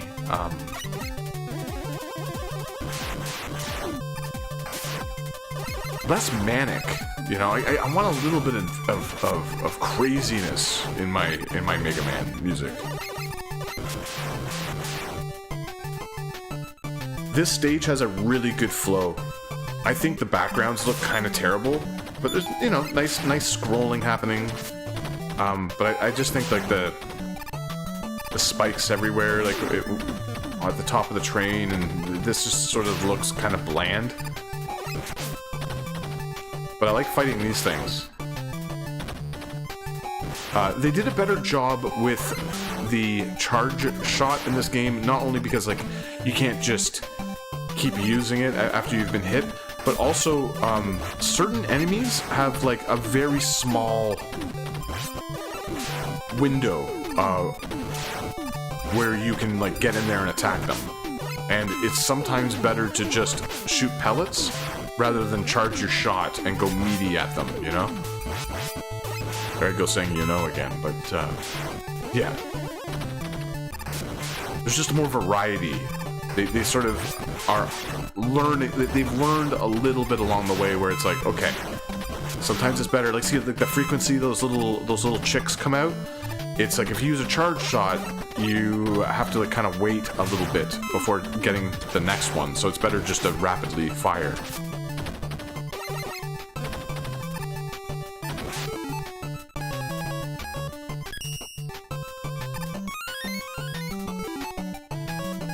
Oh, they butchered my boy Rush. They old yellered him. That springy Rush is just not... It's not great. It just feels like they were making changes just for the sake of changing things, you know? In a lot of cases here. But we still have the same, like, the single screen inventory, which is so much better than having to switch screens. Yeah, these things are just so entertaining. They're, like, so much fun. They're repetitive, like, we have to fight a gazillion of them, but, like... Everything is so meticulously placed here, it just feels really good. The rhythm is really nice. I just like the flow of this, this train stage.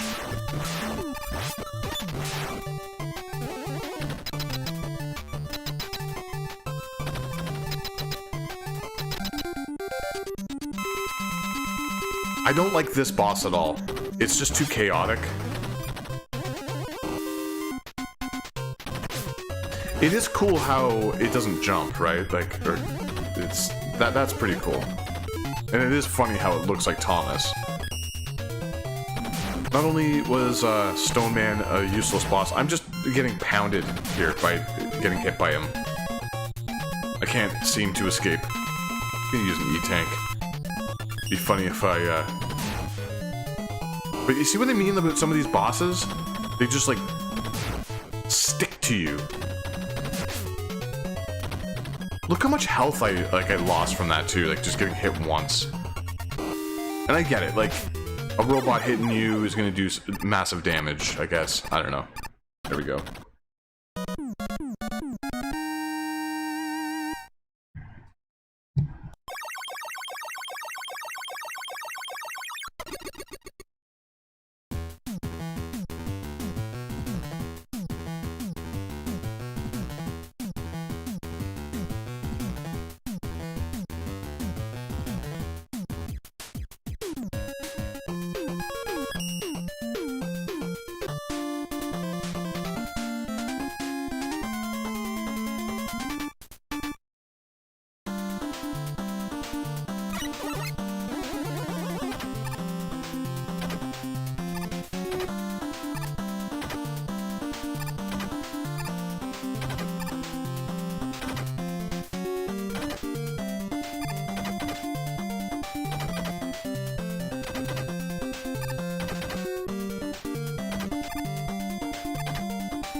Again, sorry for the pop. I'm going to apologize every single time this mic pops when I'm going from muted. I should win YouTube Streamer of the Year awards here for what I just did. I just received a phone call, a work-related call. While streaming, I was able to mute the mic, have the conversation, and still play Mega Man's. Amazing. Like, really incredible stuff here. It doesn't matter that I'm dying a lot in this game. This is one of the more irritating tracks. I've actually seen this tune rank fairly highly on people's personal best lists. I just don't get it. The treble is so high. But as I was saying earlier, like I feel like all of these tunes here in Mega Man 5 are very, very high pitched, like very treble heavy. Not a lot of like oomph, you know.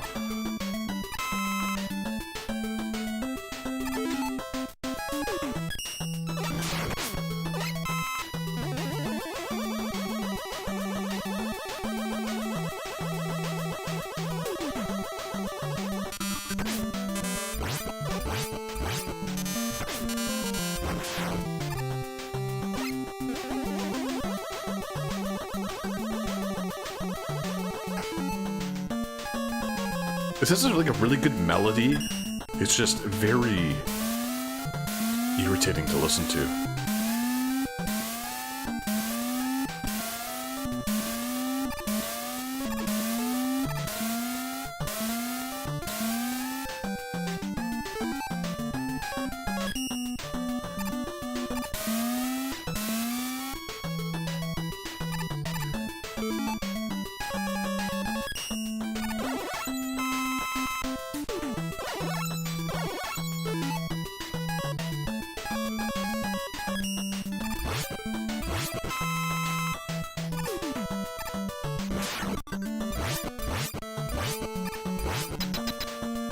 So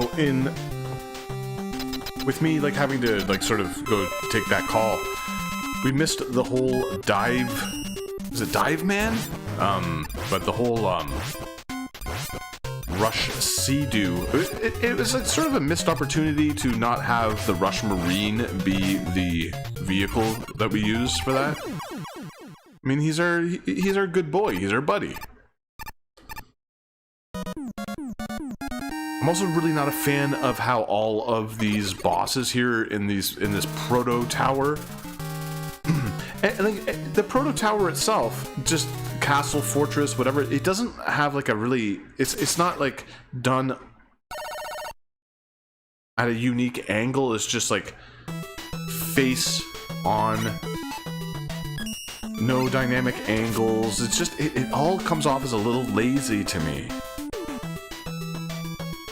Feels like the hook of the game is that, oh, Proto Man's bad, right?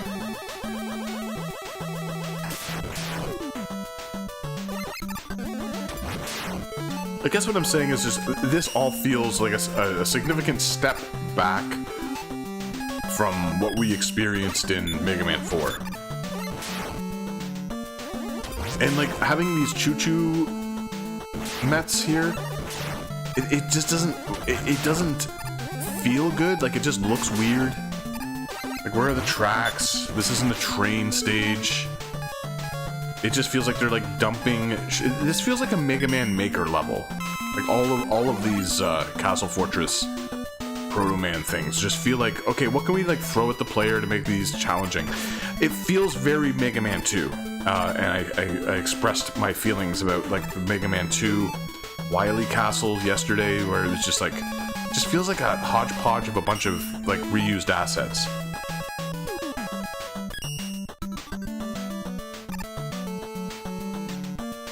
I just don't feel good about this. I have a feeling I'm going to die. Well, we're all gonna die, but jumping just does not feel nice in this PC version here. Super leggy. I know I promised I wouldn't bitch about the legginess, but I can't really help myself.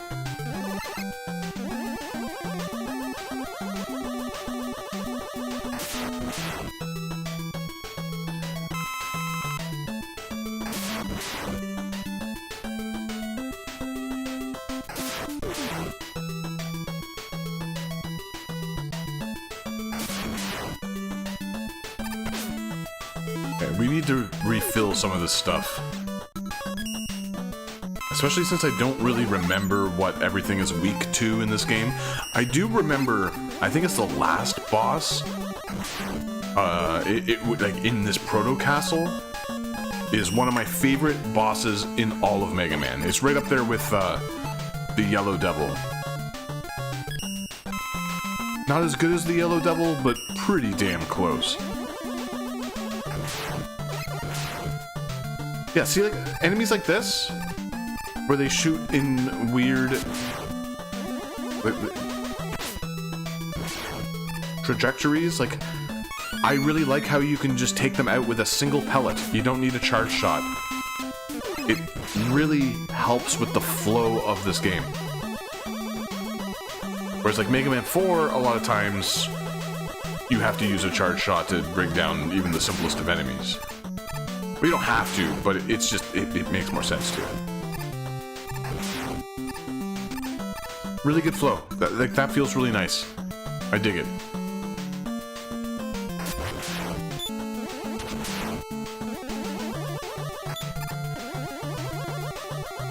I think it's, I don't know why I took that fella down.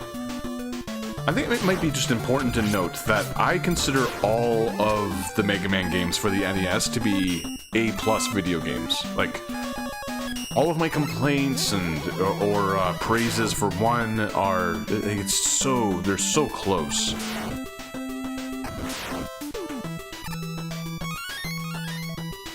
I think they're all excellent games. Those tigers are just dumb though.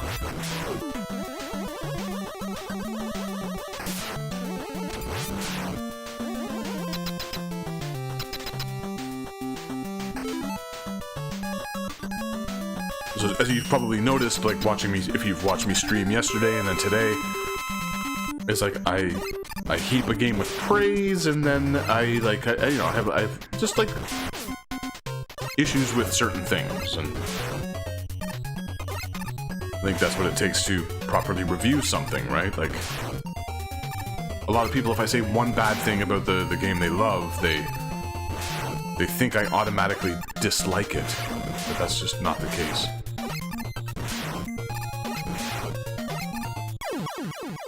It's part of my job in the real world to review things, to look at things and try to be as objective as possible. That's impossible, but you know what I'm saying? Like, you have to look at it and try to like understand, empathize with other people's views of things as well. Yeah, it doesn't just look boring. Like the Proto Man castle just looks boring.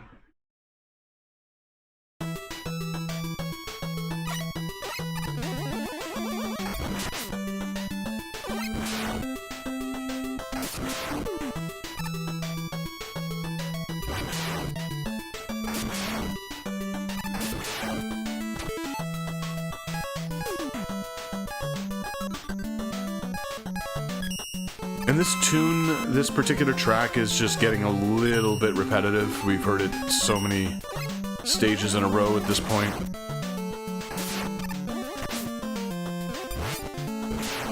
I wouldn't go as far as to say this game is lazy, or that it's just, you know, settling into a groove or anything like that. But as I said at the beginning, like, I do feel like this is the first time, at the time, where a new Mega Man came out, and I was just sort of like, huh, you're still doing that, right? Okay, on the NES. Alright. And I looked at it, I saw it somewhere, and I was just like, I hadn't played it yet, but I was just like, okay, alright. Looks like a Mega Man. And I think that's largely what this is, you know? I think it's just a Mega Man. I think some of the stages are really good, but also, like, you can get that in Mega Man 4. I think everything this game does, Mega Man 4 did better.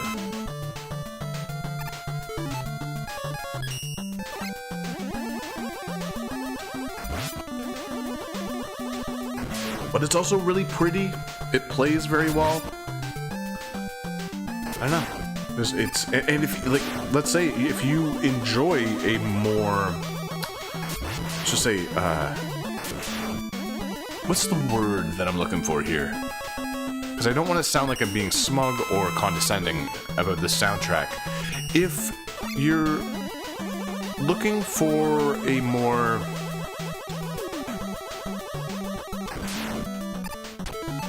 we'll come back to that.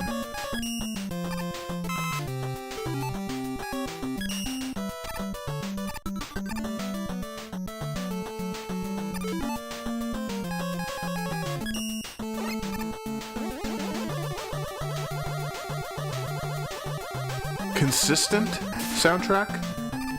I'm not gonna bother for that E-Tank. I mean, why? We got some Mario 3 platforms here. And I mean, all of these new things are cool, you know, like...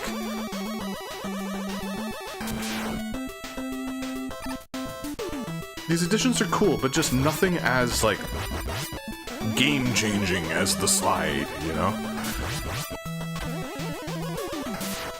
But anyway, consistent. Like, the soundtrack is just very... I wouldn't even call it safe, because I feel like that would be condescending, because it is very good, as I keep stating. The compositions are excellent. It's just, it all sort of, like, Okay, here's a perfect example. So, I like weird albums, right? I like rock and roll music. I like rap, I like jazz, I'm a vinyl collector. I have over 3,000 records, like physical records. I'm a record collector. That's what I do. I get bored, so like... I was with a buddy once, and he's more of like a sports buddy, right? We get together, we watch sport. We watch football, you know, we watch sports. So he's not really the most like, he's also like a football coach, you know, he is like really absorbed into the sporting realm. And oftentimes, like, someone like that isn't really into music or art as much as someone like me or other people, right? But he was like, oh, I notice you have all of Zeppelin's records, right? And like, I like Zeppelin. Zeppelin are incredible. I think John Bonham is an incredible drummer, and John Paul Jones is one of the best living rock musicians.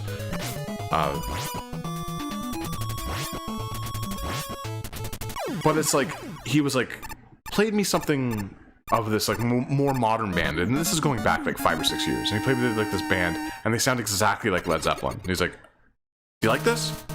It sounds like Zeppelin, right? And I'm like, yeah, it's great, man. Like, it's just, you know, being polite. Couldn't stand it. Like, I just don't like something that's so derivative, and like, it just feels like every single tune on on that album he showed me, it just sounded exactly the same. Whereas, like, I prefer, like, the real Zeppelin, you know, if we just take Zeppelin 4, which I'm sick of as an album, but we're just using Zeppelin as an example here. I'm really setting myself up for disaster here. Check this out. Ready? Oh! But Zeppelin 4.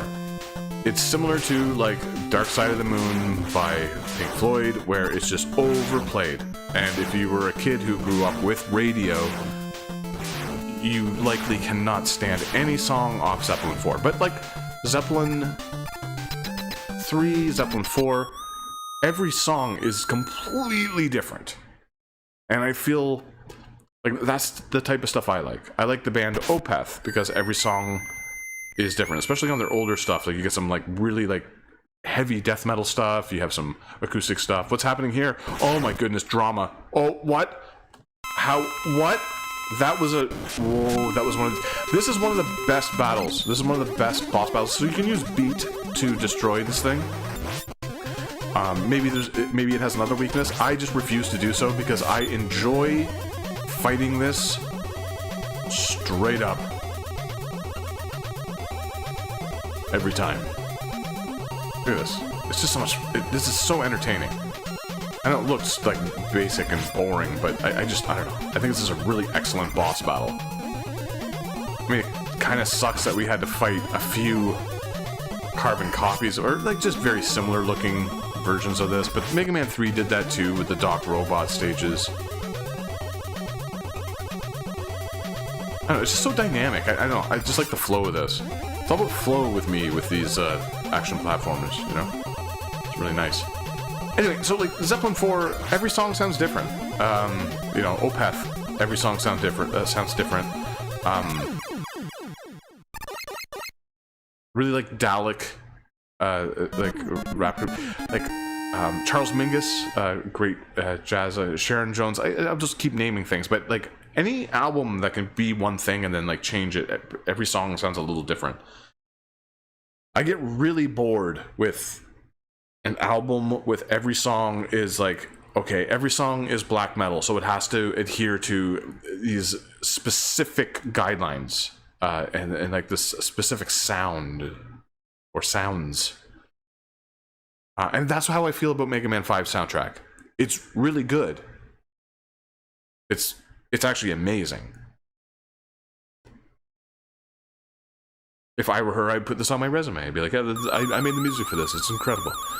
And it is incredible. But it's just, it lacks the dynamics of like a Mega Man 2, even Mega Man 1, or just any of the other ones. Mega Man 3 specifically, like I love Mega Man 3. Like the music.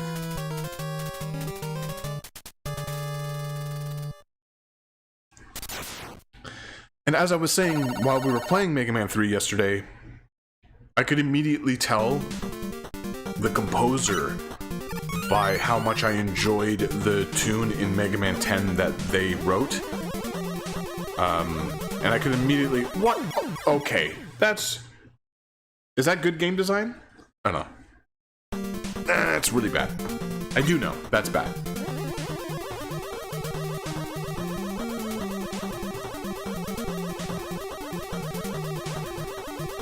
But like, I could immediately tell the composer for Mega Man 5 when playing Mega Man 10. I was like, it's the one that's like the most streamlined and feels like a Mega Man song. Or Mega Man tune. I know some people get bent out of shape saying song when there's no lyrics or anything. I don't know why I did that. Maybe I just need to stop talking and just play the goddamn game.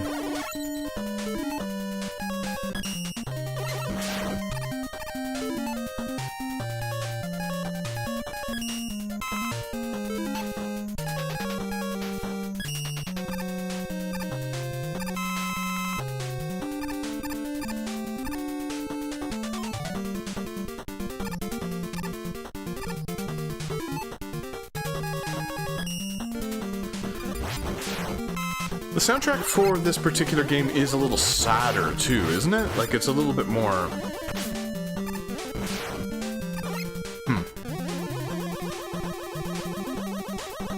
I like it. Like, I think if they did another Mega Man 4 soundtrack here where like it's a little bit like poppy and Mega Man 2-esque, I think it would be rather bland.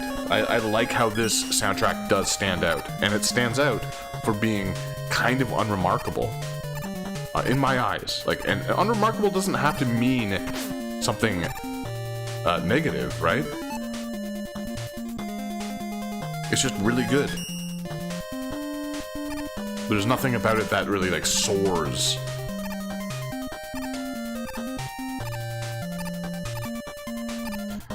There's no like punchiness. Is that what I'm looking for? Like, I feel like I'm just going over the same point in several different ways here, so I'll just shut up about the soundtrack. It's really good.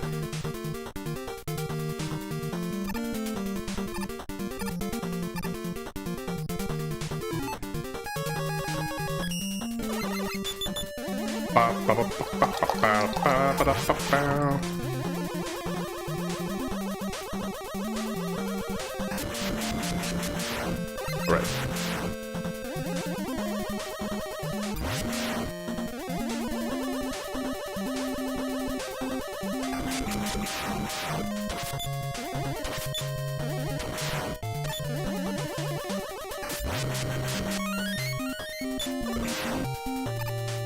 I'm just being a little too shy here. I think I'm just not feeling it today. Like, my Mega Man game is a little off.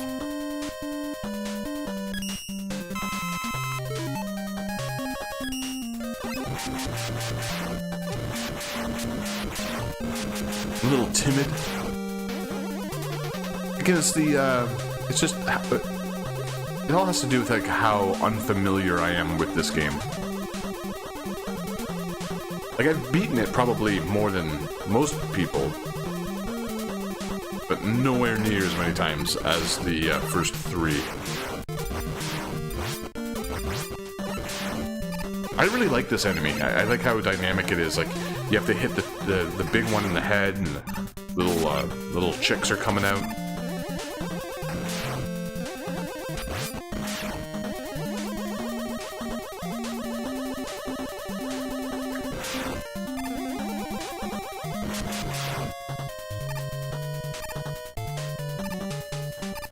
I've noticed that this mic picks up really weird stuff. Like, I move around on the couch, it picks it up, but then, like, the cat meowing at me doesn't pick it up. Very weird. I think I'd go as far as to say that this mic is past its prime. It's busted. This is a really, really cool boss, but it's tough to get into a rhythm. But once you do, that was just a bad shot. That was just all me, man. That was all me, man. Me Man. That should be in the next Mega Man game. Mega Man 12. Me Man. Look at this. Like, just look at the awful... I'm playing so horribly. This is one of my favorite bosses, too. I'm just... really, really shitting the bed. You know, honestly, like, this feels like the type of boss that is, like, catered to playing with just pellets without charging, you know? You just, like, really rapid pellets. But I'm just failing miserably at it. I don't know, I just kick into a groove today. It's, like, all day. I think it's because I'm so worked up. Like, I'm thinking about the next thing I'm gonna be doing today. It's just, like, I'm like, oh, like... especially after, like, getting so much exercise this morning, I was just like, oh, yeah, I'm gonna do this,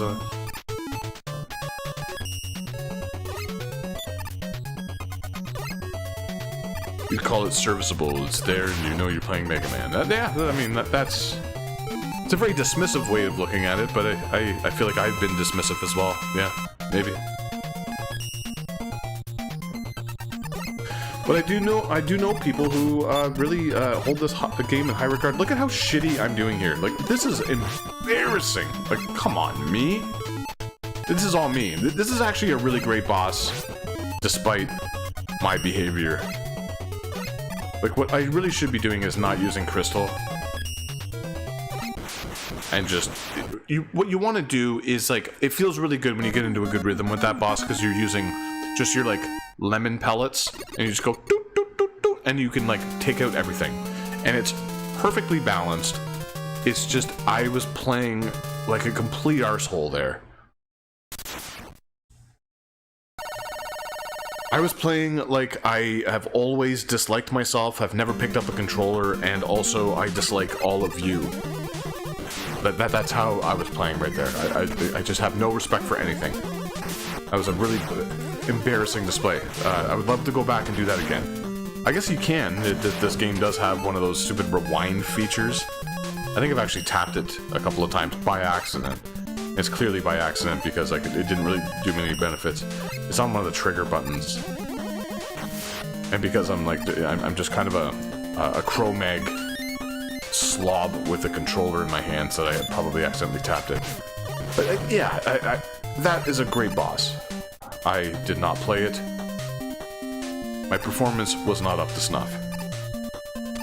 What you really want to do is use these like just regular pellets. But again, here's another example of just using pellets is so much better than blasting a huge load. You never want to blow a huge load at your opponents or your friends.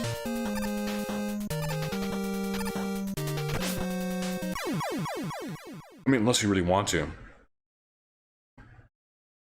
We're just gonna pretend that didn't happen. All the way back here, huh? Okay, cool.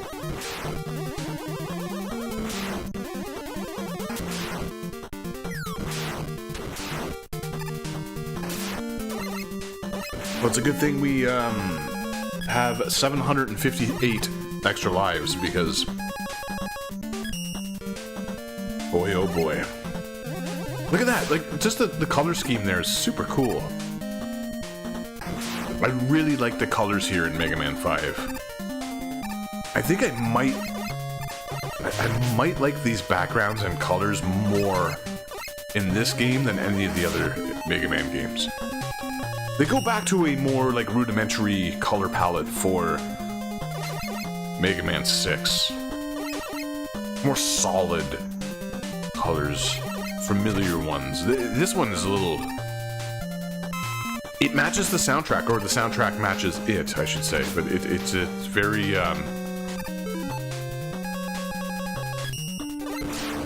very pastel, very watercolor.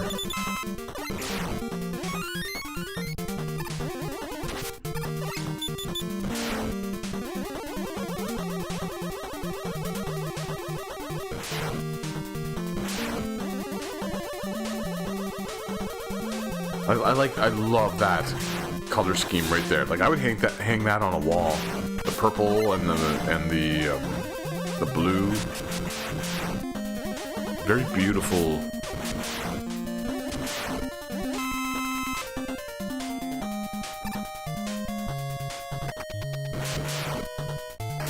The backgrounds are also like very lively. You know, like this like.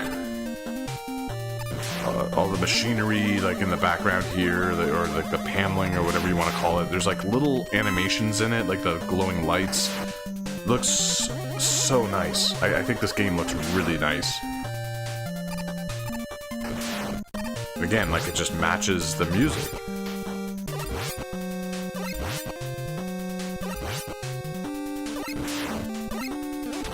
The only way, the only thing that like pops into my head every single time I play this is it's just more somber. Like everything feels just a little bit more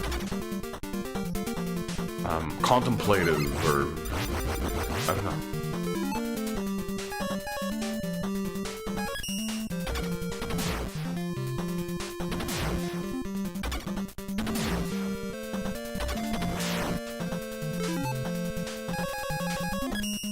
Those are my least favorite of the big chunky dudes. I find them more challenging to take out than... I would say the ones from Mega Man 1 are the toughest. Because there's always a chunky dude. A chunky Jude. Hey, chunky Jude.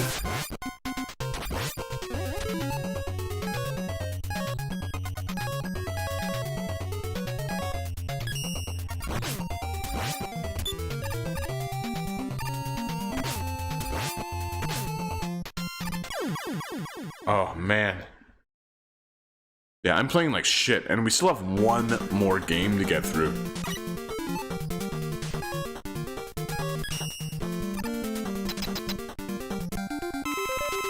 Look at the level of detail, like, even just in the like, the sprite work on the platform that we're standing on, right? Like, never mind the large floating, demon thing that we're fighting. I'm doing so poorly. I honestly don't think I've ever done this poorly. And I'm not just saying that because I'm embarrassed. I'm not embarrassed, whatever. Like, it's a video game and I'm playing it. Whatever. It's just, I don't think I've ever done that poorly. I'm not really, basically what I'm saying is I'm not really showing these bosses off. Again, like, just a very, like, flat image here. It just looks like a flat image. There's no, like, perspective. Like, in Mega Man 2, 3, 4, I want to say, you get it from, like, a different angle, and you could see, like, shadow effects and stuff like that on the boss tower, whatever you want to call it. Maybe another E-Tank, why not? Give me some extra lives. I think I'm getting low on lives. I make that joke, but I've been playing so poorly. Why even have that enemy there? Just like, just put me into this shitty boss arena. I still really dislike this boss thing. Maybe I can do better here? Remember I said earlier that, like, I'm usually much better at Gravity Man. Maybe I'm just having an off day, you know, that happens, right? Ugh, yeah, I'm just awful today. That's okay.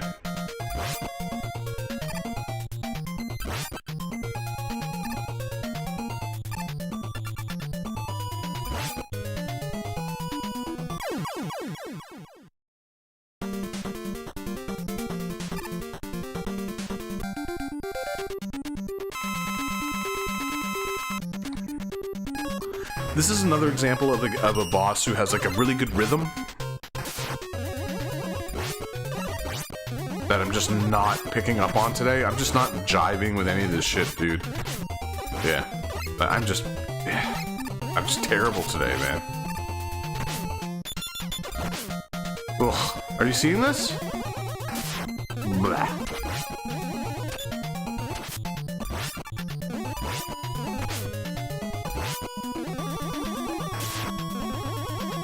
The only reason I'm getting, like, I wouldn't say frustrated. I'm not frustrated right now. I think it's pretty clear in my voice that I'm not angry or frustrated. I think I'm just a little disappointed because, like, I want to show these bosses off as being, like, pretty fun and pretty, like, you know, engaging.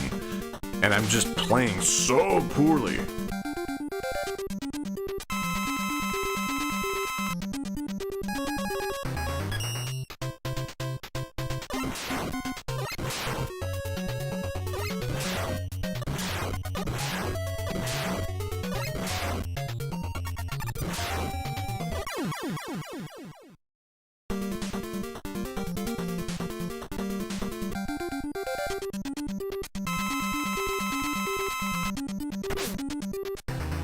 What am I even doing?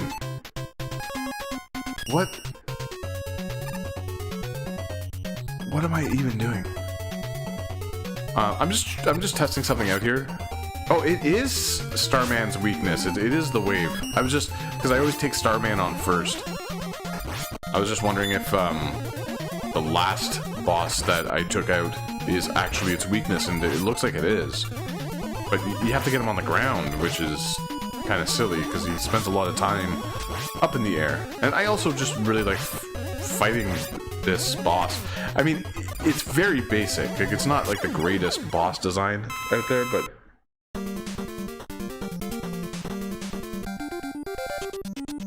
call me a crazy. I don't think any of the bosses in the NES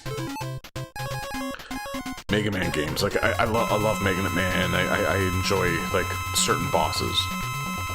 And I think they are entertaining to come up against. How do you like that sound? That's great sound. It's beautiful.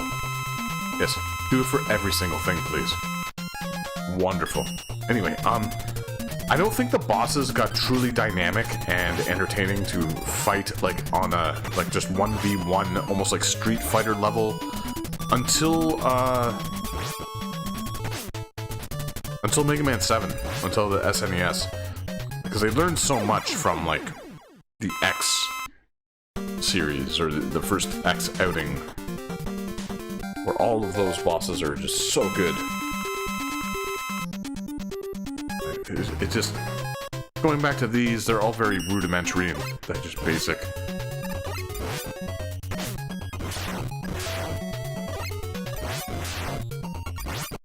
And it feels like they sort of, at times, were working against themselves. In other words, like, so they wanted to get away from just how simple some of the bosses in Mega Man 1 and 2 were, where the weakness would just absolutely obliterate the foe. So what they started to do was, like, make them do, like, double damage to Mega Man and, like, all this other stuff. Or Rock. I keep calling him Mega Man. It kind of drives me nuts when people do it. Like, he's, like, clinging to me. Just piss off. This is, like, maybe one of their first attempts at, like, a boss who does not jump or has, like, limited mobility. So I'll give him a little bit of a pass on that, but the fact that he just, like, rams it, I know that's the point, but even when he's not doing the thrust attack, it's just, like, he's just all in my business. I don't love that enemy. I really enjoy this boss battle. I think this is dynamic. There's, like, a little bit of space between its attacks and movements. I don't know. I used gravity on it, but if you go back to the first time I fought him, like, it was just much more entertaining. I don't love this boss. This one gives me a lot of anxiety. And I'm not a particularly anxious person. It's just, just don't feel nice playing this one. Why did I try that? Why did I try that? I'm always trying new things. I just want to try things.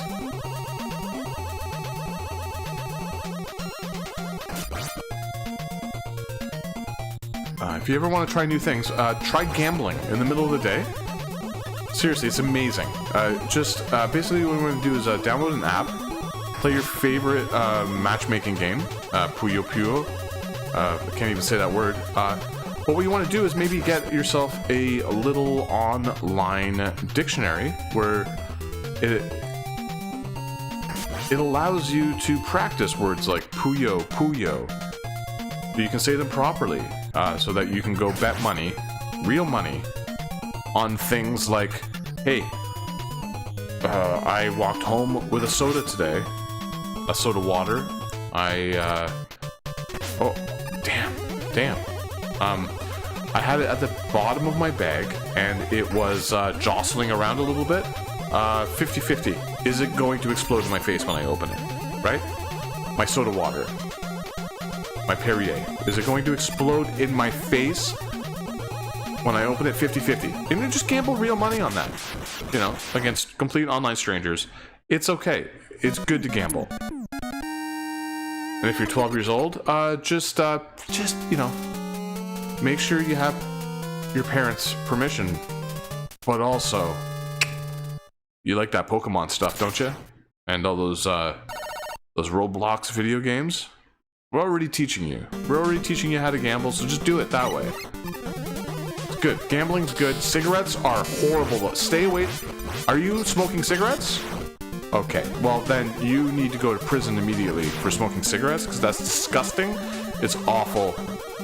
Don't even look at that alcoholic beverage, by the way. That's terrible for you.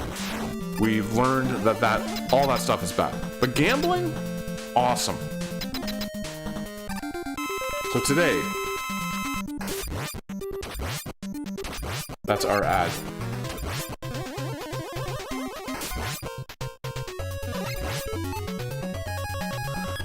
I think it's the arrow, right? There's something weird. Yeah, it is the arrow. Okay, that's cool. I like how that's, yeah, that's neat. That's a nice little, like, nice little surprise. So we'll just fill Mega Man up, Mr. Rock.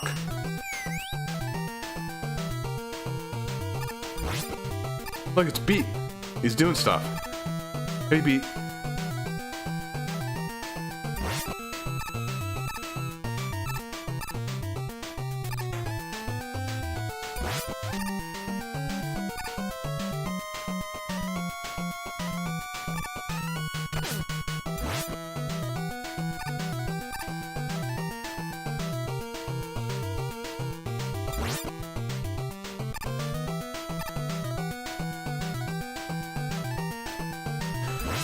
Yeah, ultimately, Mega Man Fight, it's good. Like, it's great. Yeah,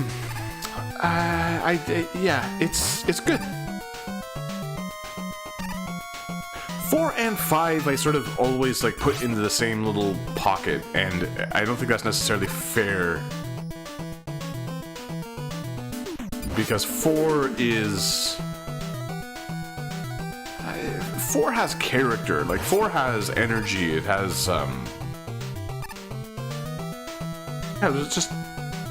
4's peppy. It's chock full of personality. 5 is just sort of like... It's also very good. It's just, you know... Not, Some of the steam seems to have been let out, right? Oh, we're gonna finally get him. We're gonna finally... Oh, just shoot him. We're gonna finally get... Just shoot him. Oh yeah, you can't harm it. You can't harm humans. He's a Mega Man. Look. Oh, fucking Dr. Light's freaking out. Man, just settle down. Settle down. Oh. Way to go, Light. Wily just escaped. Asshole. Come on. You're freaking out over here. Yeah, 5's great. I mean, it's great. Little bit too similar to Mega Man 4 there with the castle crumbling. Yeah. Oh, did you see that little sneaky bastard over there?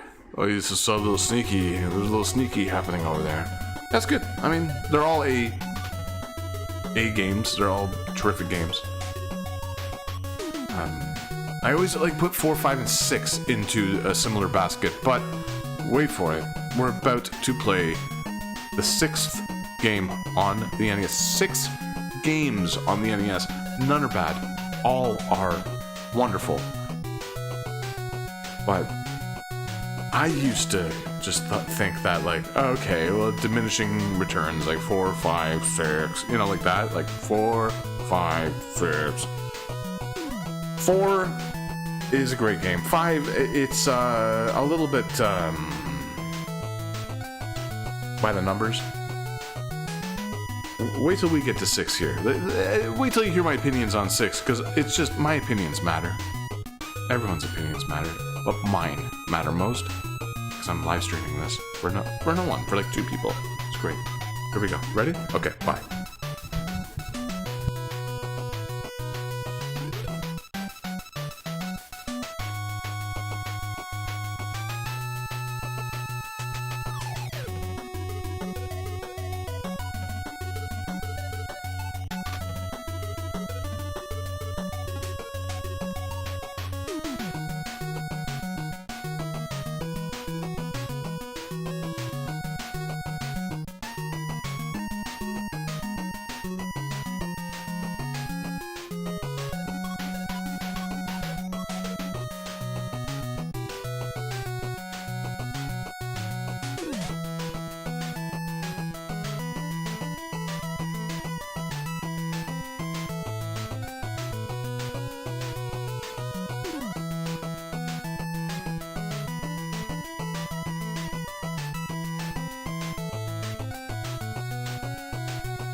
世界の戦士と戦うために最強パワーを手に入れたロックマン6史上最大の戦い。ファミコン用ソフトで発売中。ロックマンワールド4もよろしくね。カプコン。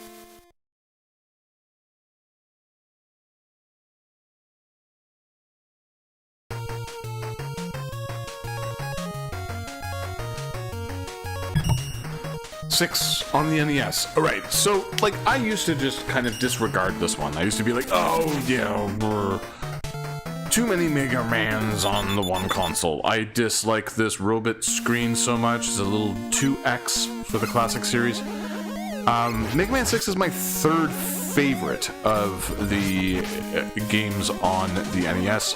I'm probably not going to do it much justice today, because, like, as I keep saying, I'm just not feeling it, you know what I mean? Like, you know when you're feeling a game, I'm just not feeling it today. Just really kind of terrible at all these games. I'm not great at 4, 5, or 6. I'm much better at the first 3, as I keep stating. But like, I'm not as bad as I'm playing today. It has also been a very long time.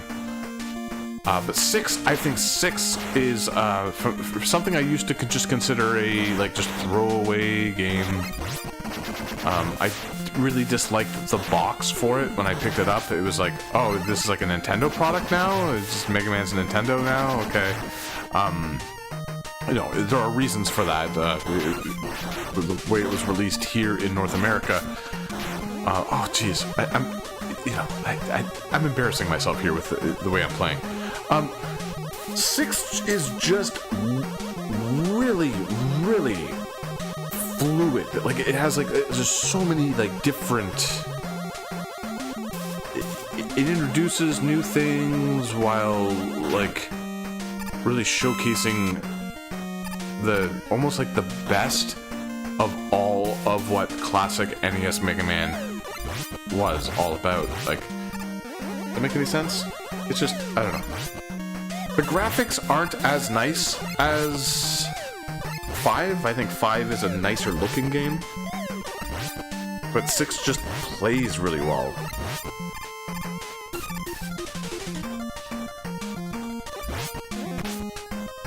Yeah, just stomp me. I say it plays really well, but I'm going to do it a great injustice by playing horribly.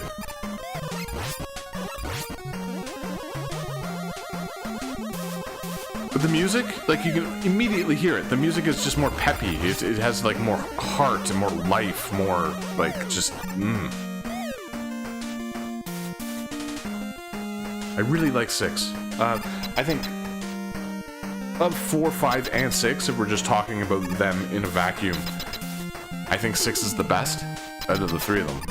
Because it doesn't rely strictly on the same exact tropes. I think this is one of the best themes, boss themes. It's just so raunchy.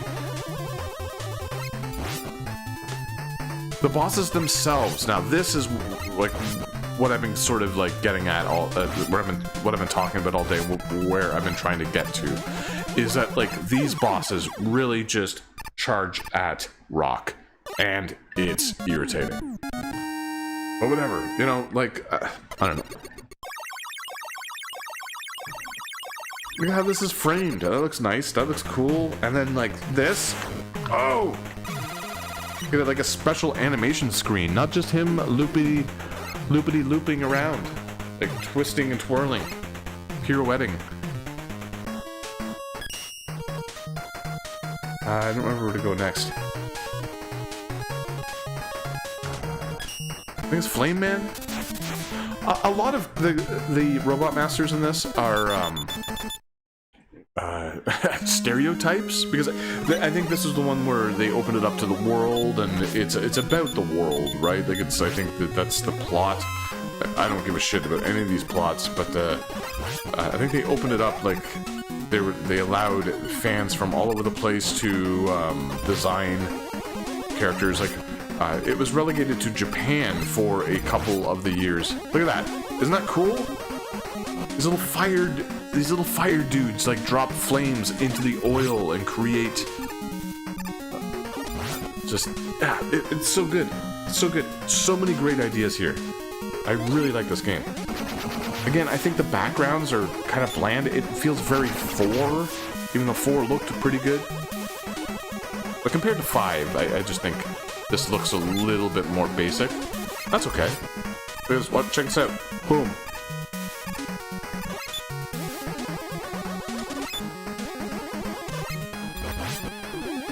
It's about the little things. Capcom still had some tricks up their sleeves. Where they could have just easily released yet another by-the-numbers Mega Man game, which I don't think they ever did. They came very close to with 5. Just another Mega Man by the numbers, but this is just not that. This is something completely original. Well, maybe not completely original. Maybe I'm overselling it a little bit, but look at that, fire flames! It's so cool, man. It never gets old.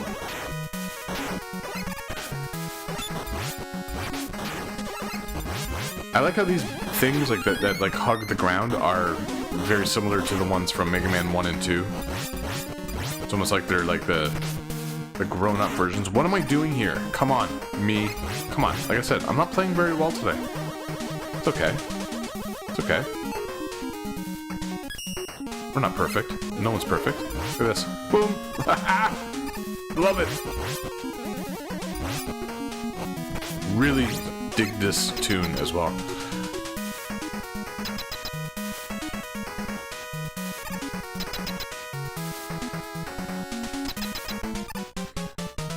But like a fire dude with like what looks like a turban on his head.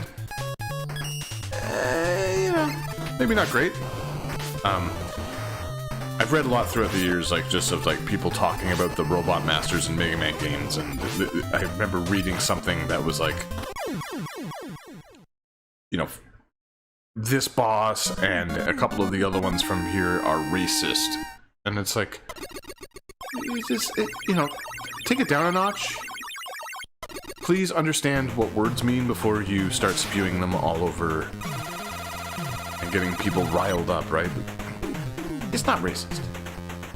It's racially insensitive. It's stupid and extremely tacky. It's not racist.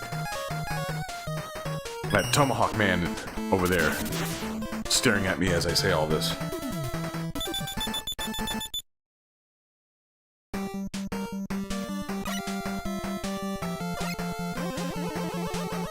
Like, very basic backgrounds here, like just, I don't know, but it's all about the game, and the game feels really nice. I really enjoy all of these characters.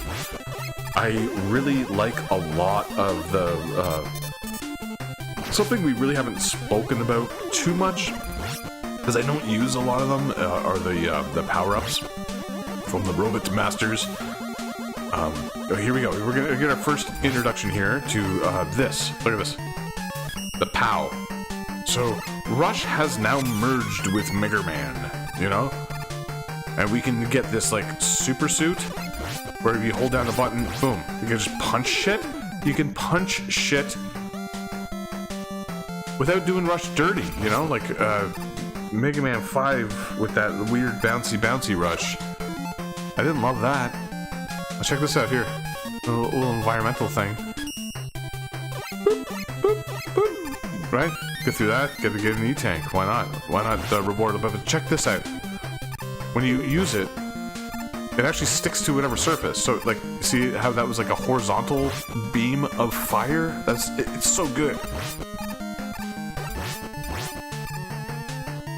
Look at how it's eliminating everything in one shot. We got Squiddo here, we got Squiddo. Boom, destroyed. I'm gonna get that because I want more fire.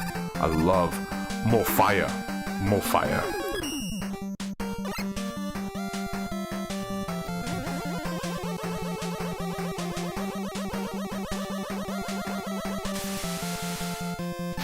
So, like, we're clearly, like, you know, maybe not, like, borrowing, but we're clearly inspired a little bit by the X series by this point. You know, this is getting a little ridiculous. These Mega Man games on the NES, you know? These are late era NES games. I just want to punch these things, but this is probably not the best tactic. So we'll use like a windstorm. Look at this. Whoop! See you later. See you later, bitch. What are you talking about? We have a very clear ice block here. We can pow through that, right? Check this out. Oh, doing a very poor job. There we go. Okay, now go back to normal. So if you hold down the start button when you click on the Rush power-ups, okay, it will skip the animation. Otherwise, you have to watch the animation, which is kind of a bummer. I think they may have streamlined it a little bit here for this Legacy Collection. I could be wrong. Here we go. I really like these like bomb things. They would bring those back for Mega Man 7.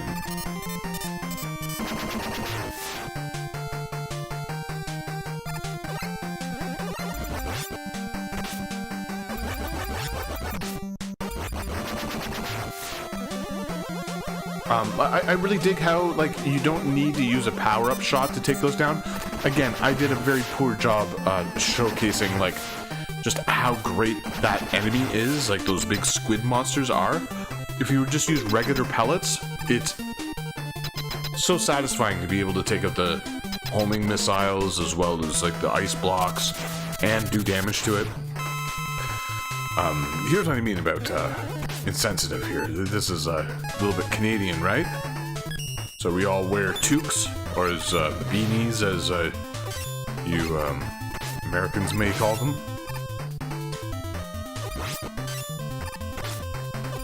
I'm just playing very poorly here. It's okay. I forgive myself. But yeah, I mean, you have the heat person, the heat dude wearing the turban, you have that.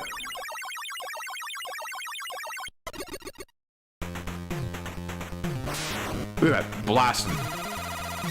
Rockets blasting us in the face.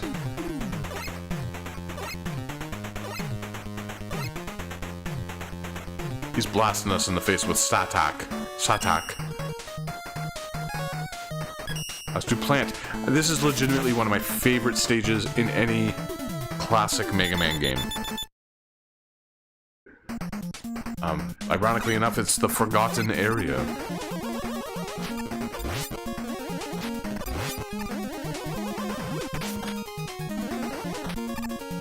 What I like about this game is that it really encourages swapping out weapons, using different gear. Of course, you have these, like the POW suits. Boom. Get that. I don't really want the one-up. You know, I'm just so fucking sick of one. You just leave me alone with the one-ups, okay? I punch this dude in the face a couple times, right? Boom. Great. So much fun. It's like you're in a mech Mega Mech suit Mega Mech. Yeah. Yep. Yep.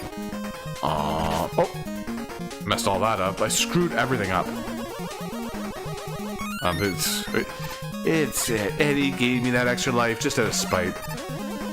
So the best thing to use against this gorilla dude is the fire. The fire is sort of like this game's like metal blades. It is so good.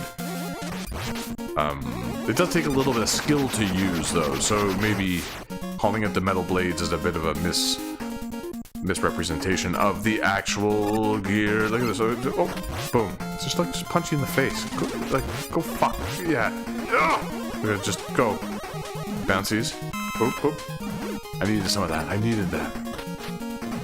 I know I should not be using this punchy dude, but I just can't help myself. It's like myself and my Robopuppy are now merged into one lethal fighting machine, and I just can't stop using it. But we should... Oh, I haven't really used anything else, huh?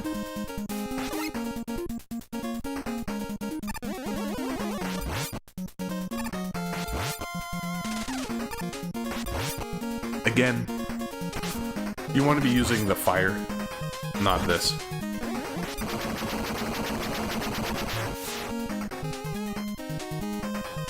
I'm really kind of playing like an arsehole right now. That's okay.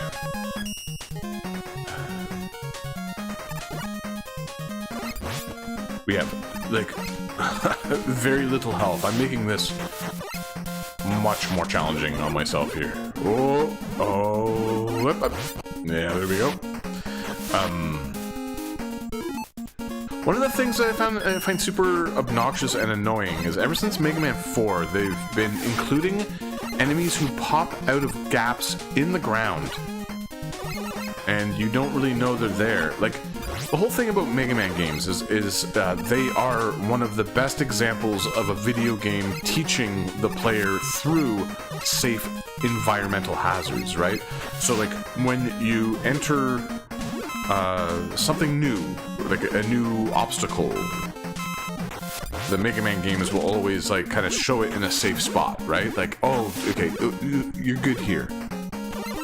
But by this point, they become a little bit, like, accustomed, or extremely accustomed, to using these enemies that pop out of... just do it! Oh my god! Oh. So they almost make the assumption that, oh, you know what? You know that we're gonna have these enemies pop out of fucking gaps in the ground, and I just don't think it's fair. I don't think it's good. I don't think it's good game design. But whatever.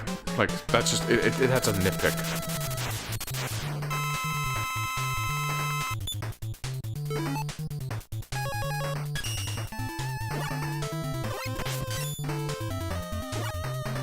Again, another enemy, like, I like the pattern here, but also, like, can't stand how it just runs at rock, you know? Runs at rock.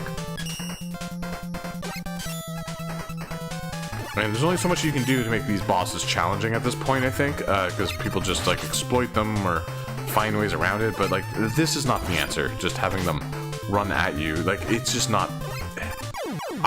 Personally, I just don't find it very entertaining.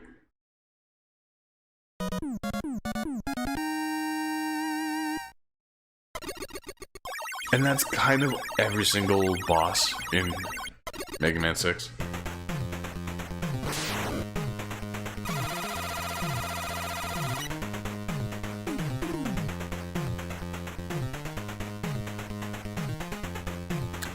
Now we've got the Rush Jet adapter. I'll pour myself a beer, why not, right?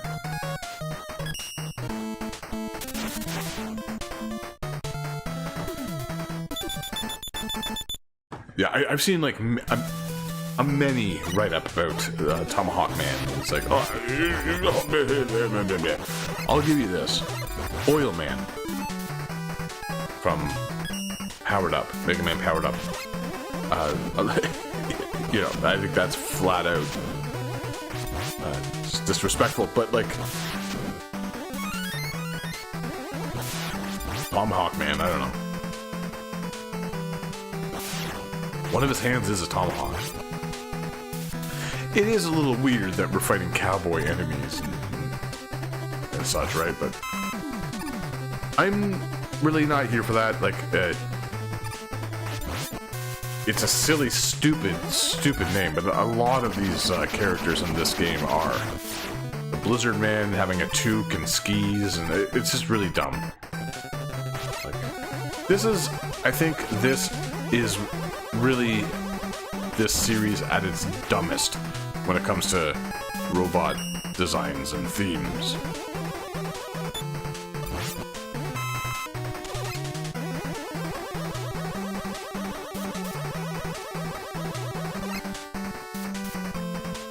Dude, give me something good, man. Like, I don't want that.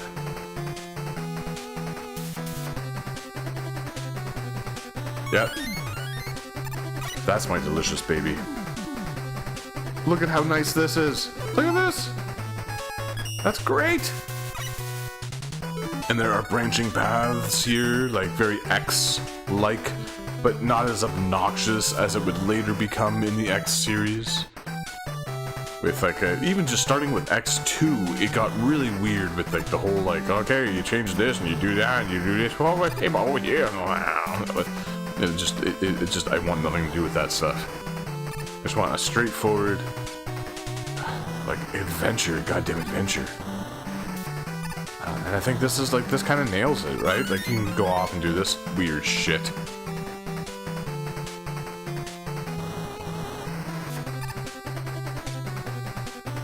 But also, like, being able to spout rush wings like this, pretty awesome.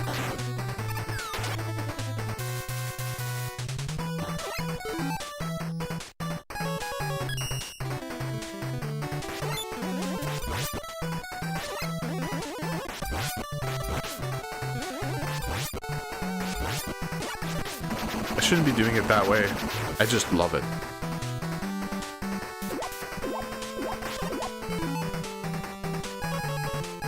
We'll be alright.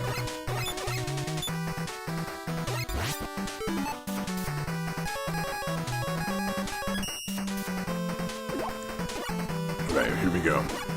Oh. I can't blame anyone but myself for that. I guess you know what? Look at the positive side of this. We can look at the region down below. We soared through the heavens earlier. The sunset. We rode off into the sunset. Now we can see the lower region, where there's really not a lot going on except for like some skull robots. Oh right, I have to do this thing again. So we'll do it like a normal way. Yeah, so I guess, I mean, there's a positive to that. You get to see it both ways. I'm gonna take this mofo down first. See you later. Ass jerk. Ass jerk. I do like how precise you have to be with the F-Blast. I think the F-Blast, I mean, at least from where I come from, the F-Blast is just a barrage of fucks, isn't it? Like a fuck you, fuckity fuck. Oh. Like, I kind of embarrassed myself a little bit there. I didn't mean it to sound like an angry video game video, but it did, I guess. I still get recommended those. Speaking of just YouTube being completely fucking tone deaf, I've never liked those videos, and yet it's like, it always makes me like a little like, because like sometimes like, you know, I do swear and I you know, honestly I just find it weird when people, like adults, create something or just do anything online and they say things like gosh darn or silly, stupid, boo boo boo, like, you know, instead of just being like, you know, you don't have to swear. I think it's, there's a line there too, like, and maybe I'm just being a persnickety little bastard, but like there is a line. I can do so much better with this. There's something creepy about a grown ass adult saying things like poopy, right? Unless it's like you're being ironic or saying poop. Just poop is a funny word. It's a funnier word than shit. Oh my god, are you kidding me here? Oh, am I gonna have to do this? Oh, it just, yeah, let's just pretend, oh my god. No, that's a really easy boss. It really is. Maybe I'll show it off later, because we do have to fight them all again.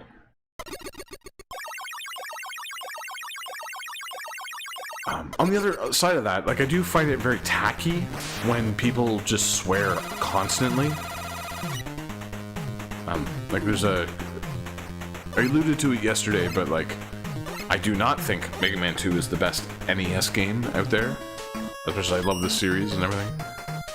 There's one dude, and it's like, maybe that's the whole gig.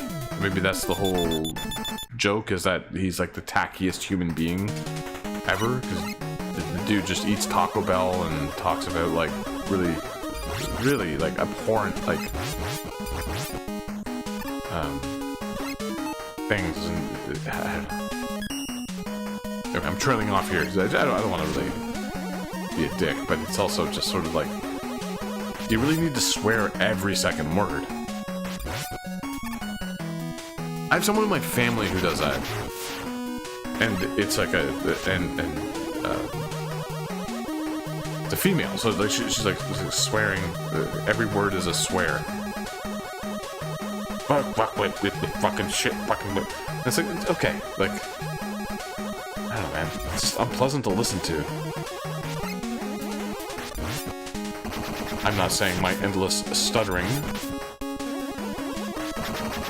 Okay, I was wondering if I could actually do that. I could. I'm not saying my endless stuttering is any better to listen to, but like just to hear someone like swear that much, just like it's almost just almost like a nervous tick.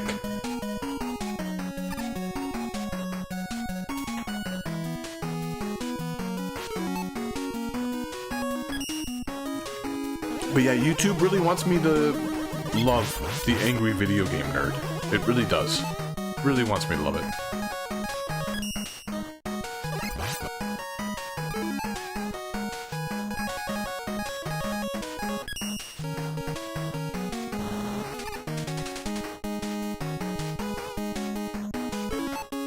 See, this is all really cool. They had to like create different paths, 2 different paths. It also really wants me to love, like, oh, I'm just shitting on everyone today. Like, I'm not really shitting, like, I mean, you know, what kind of damage am I doing to AVGN? It also really wants me to, like, love SNES Drunk. And I have nothing against the dude.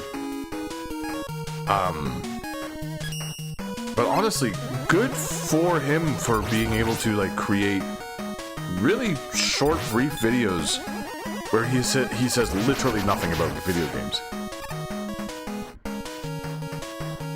This game is like that. I like it. SNES Drunk. It's like, what? Cool. Like, that's alright. I know I do ramble on in my videos, and like, but that's kind of the point. Like, that's sort of the style. It's like they see a lot of complaints about my videos. They're like, oh, you know, like, get to the fucking point. Well, that's just how I talk, and it's the journey, not the destination.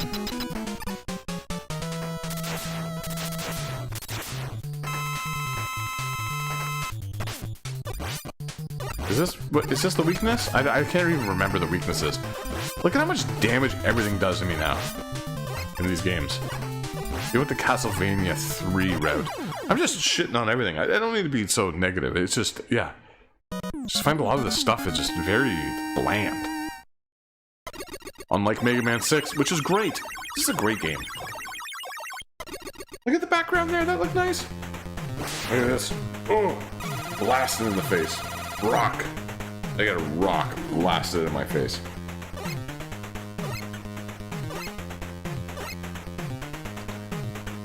This game's pretty okay, I guess. It's alright. I don't know. I like it. Whatever. I think it's okay. Here's some like early game footage. I clearly didn't play the entire game. SNES Drunk.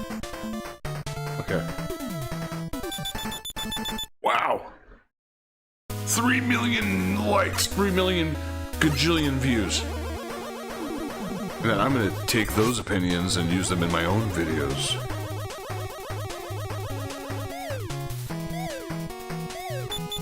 That's my opinion now, that this game is great. Yeah.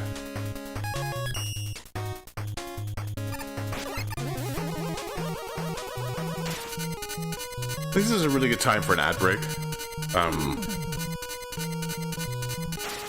Sometimes when I'm on the toilet, oh, Jesus Christ. The jumping, this is the little bit of leg, it really makes all the difference. Anyway, time for an ad break. Sometimes when I'm on the toilet, I like to do crosswords. And I have fortunately found a website, not an app, a website that I physically go to on my phone to fill out crosswords as I empty my bowels. And the great thing about this crossword is that it is completely kind of like offline, if you know what I mean. I'm not competing against anyone, I'm competing against myself. It's like playing golf. It's all about my score, doing the best I can. But hey, look, if you want to gamble on that, you should. Yes, you should. Cigarettes are disgusting. Booze, really wrong. But just steal your parents' credit card, okay? Pretend you're 32 and play these crossword apps and gamble. Just gamble with real money.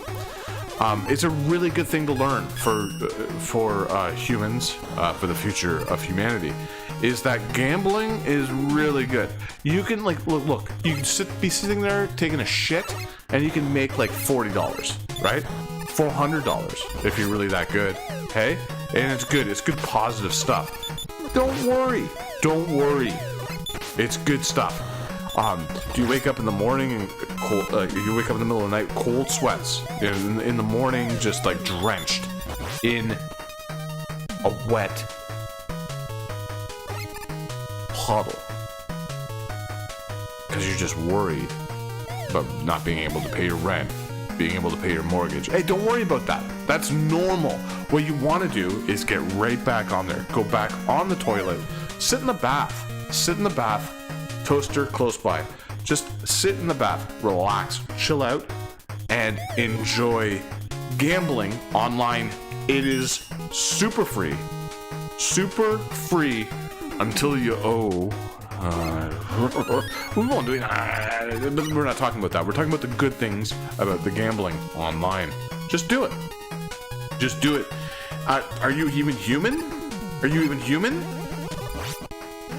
Why wouldn't you do that if you're human? My favorite are the ones that occur like at like 7 o'clock, 8 o'clock in the morning, like during like children's programming here.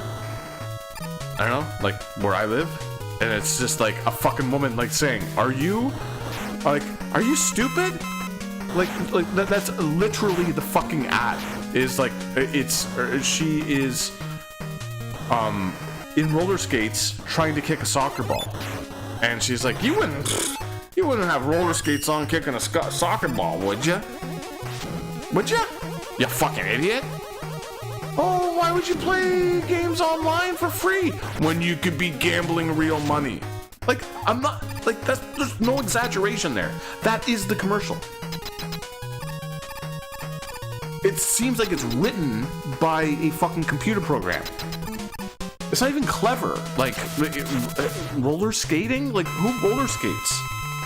You know? Yeah, sure. Okay, yes. There's like a very specific group of people who roller skate for sport, but like the woman literally calls the audience a bunch of fucking idiots. Like, are you an idiot? You roller skating playing soccer ball? You roller skating playing soccer ball? You fucking moron!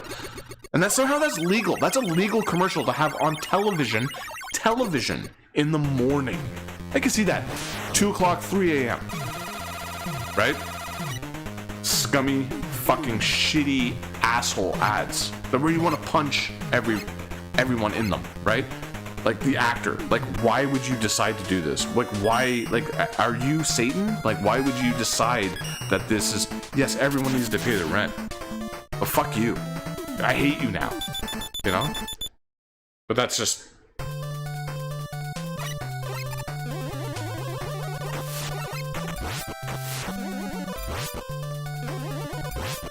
Hey, remember when Rod Serling advertised Laramie? Is it Laramie cigarettes on Twilight Zone? Remember how that's like problematic now? You know how that's like, you know, oh, we got rid of all those ads for streaming for Twilight Zone because it's just weird. Okay, remember that?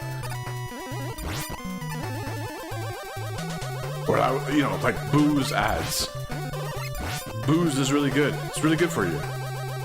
No, like, smoke a Camel and drink a 40 of fucking Jack. What? No, Daniels. I just died.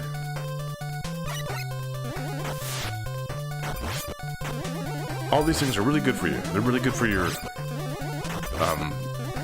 they wouldn't say testosterone back in the day. They would say it's really good for your manhood. Pretty good for your manhood to do this. Also, ladies, you should probably be using this oven cleaner. Stick your head right in there. Idiots.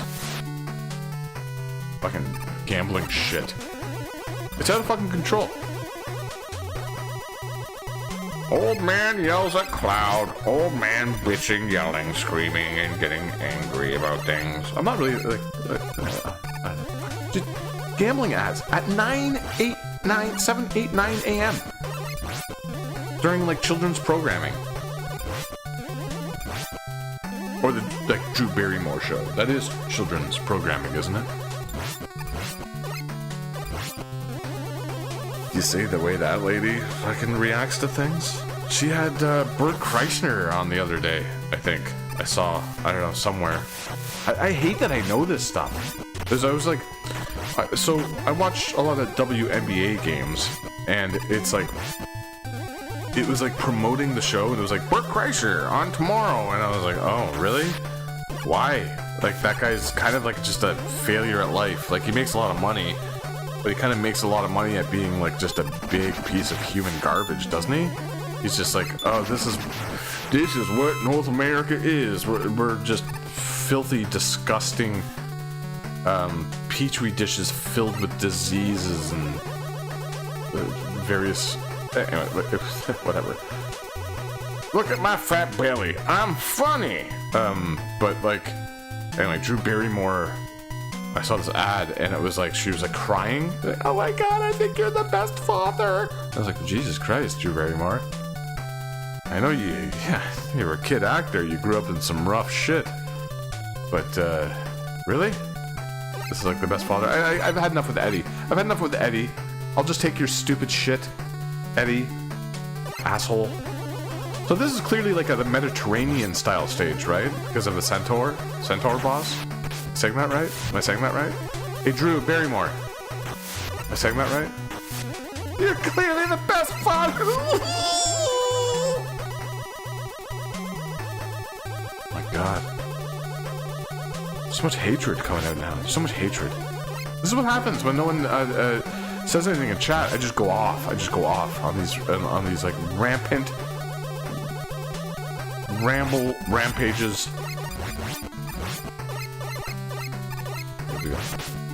Come on, just die. No? Okay. I'm doing everything wrong. This is wrong. I thought maybe, I'll show off how you do this with just the Mega Pellets, but no, wrong. What are we talking about? Oh, shit. It's been, what, like 5 minutes? 3 minutes? 4 minutes? Okay. It's about time for our next advertisement.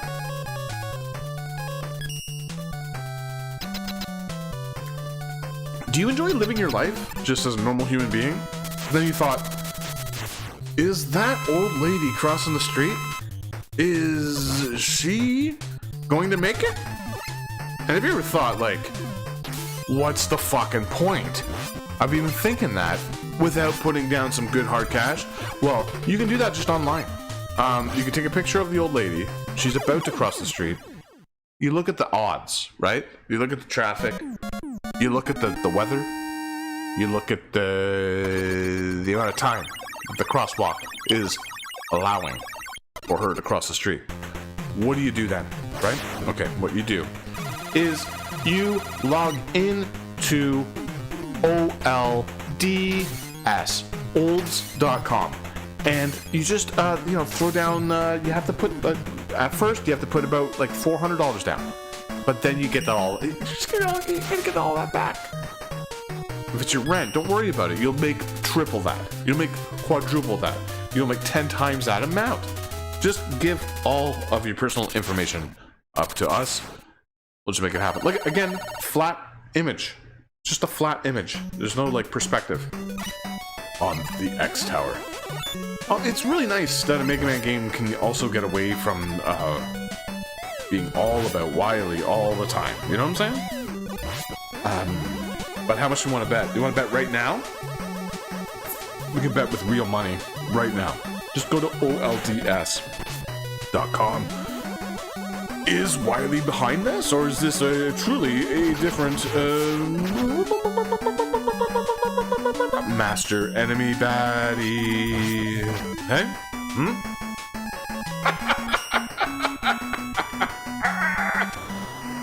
Flying.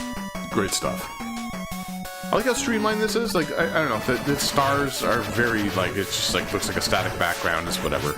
It's like a TNG matte painting. It's great. It's good. It's good stuff. Go.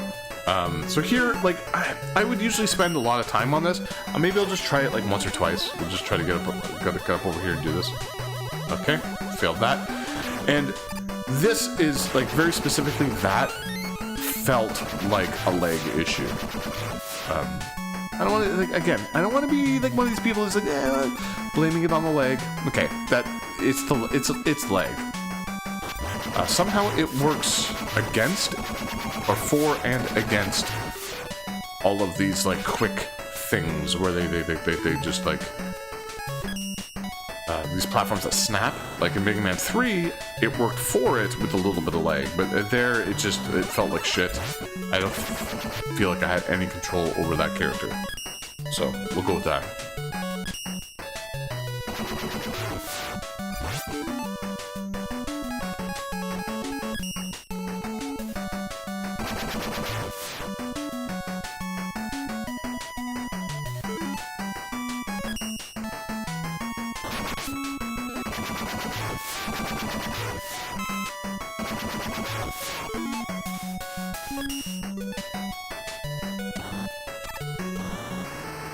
I do really dig how this game just allows you to. It really encourages these different these weapons, you know, and switching out your gear. It is a little cumbersome. It is a little annoying, and it could certainly use some trigger buttons. And I think that's the Anniversary Collection for the PS2. Never buy the GameCube version, but the PS2 Anniversary thing, I believe you could swap out weapons with the trigger buttons, because it actually cared about trying to do something different. Whereas, like, this studio here is, like, this is a very lazy studio, and you can kind of see it in some of their independent games as well. They've just been sort of... Oh, it's an E-Tank. What I really need is an extra life.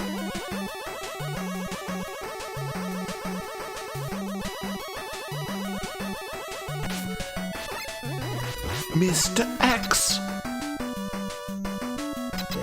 Here we go. This is a really cool boss battle. Check this out. I'm gonna mute it for a second here, because I have to do something.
Yo, and if we're being fair, the music here is just as repetitive and tonally super treble heavy as it was in Mega Man 5, right? Like, if we're being fair.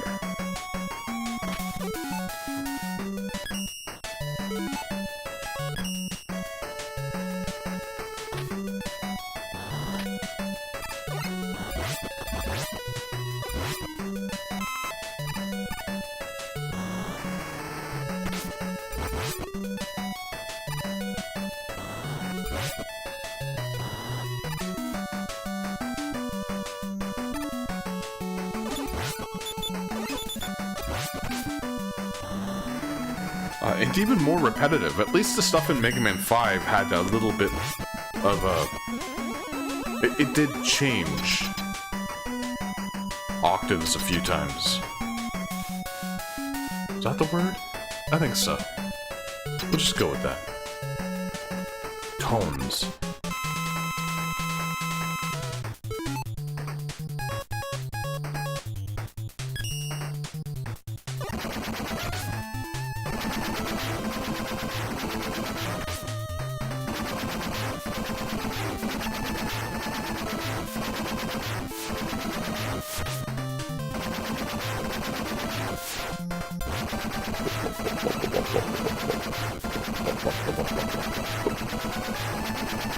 I still love this boss theme.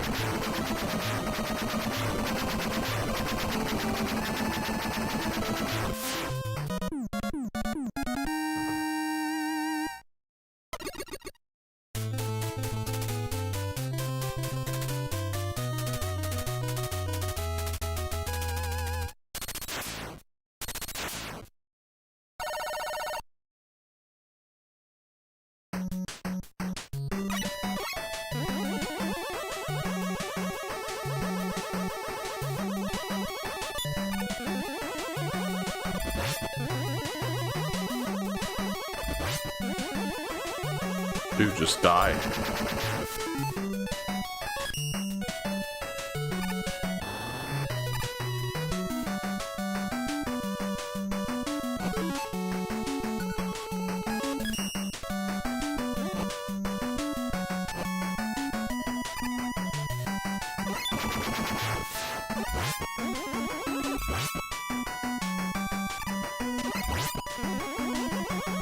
Nothing new on the NES, like these platforms, but also kind of cool, right? Like, I mean, for a Mega Man game?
I really got myself into a fuck sandwich here, huh? Look at this. So I can't really charge this up, though, can I? Oh, okay, got rid of one. Right. Oh, yeah, okay, I did it. Alright, that's okay.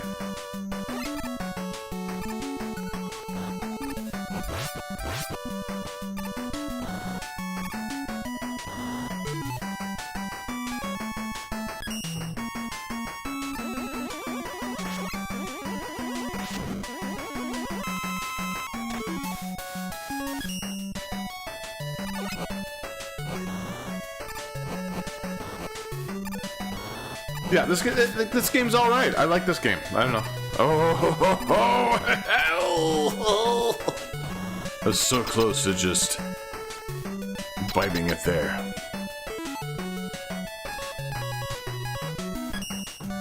I think some of these like later stage or later game stages feel very like just okay. Let's make this really challenging, you know. So this is like. Basically, like the Wily boss from 1 and 2 in a different sort of suit. Like, I think that's really cool. I think what they're doing here is like showing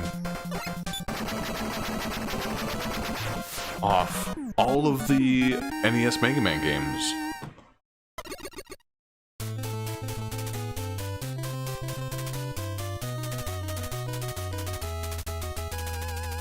X. We're still not through the X, huh?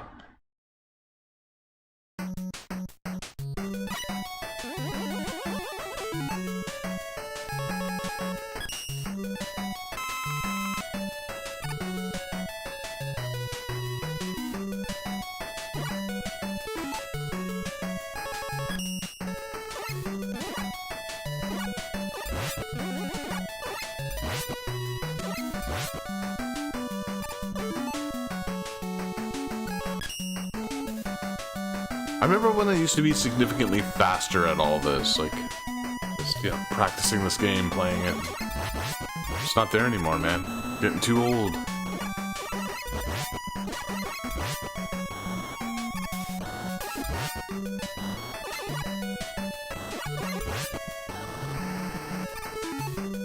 Or it's just like so many other newer games have come out.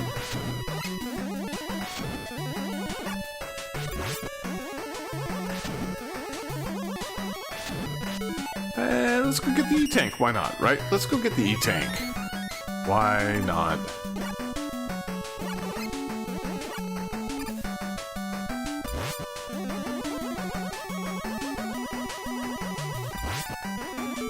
This is like a really tricky area with these birds that come out of these eggs. These robo eggs.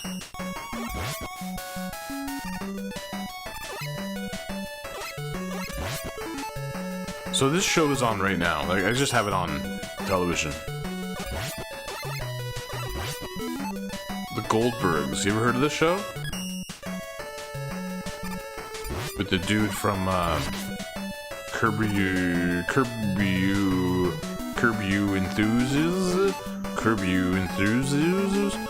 Enthusiasm. You know, Jeff Garlin. I guess he got like booted off the show for some reason, but whatever. This show is just the worst.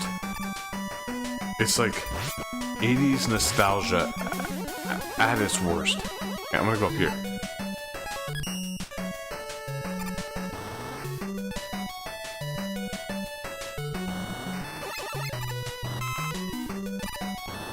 It amazes me.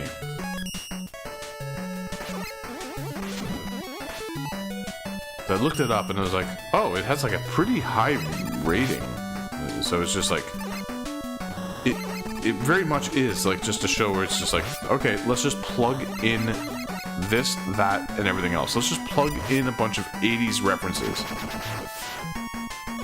The year doesn't matter. It's just 80s. 80s. Back to the Future. This family has infinite money, and it's just all about 80s nostalgia. And it's like just the worst type of humor, right? It's just like nostalgia, like, oh, you remember this? Remember that? Hey, you remember this?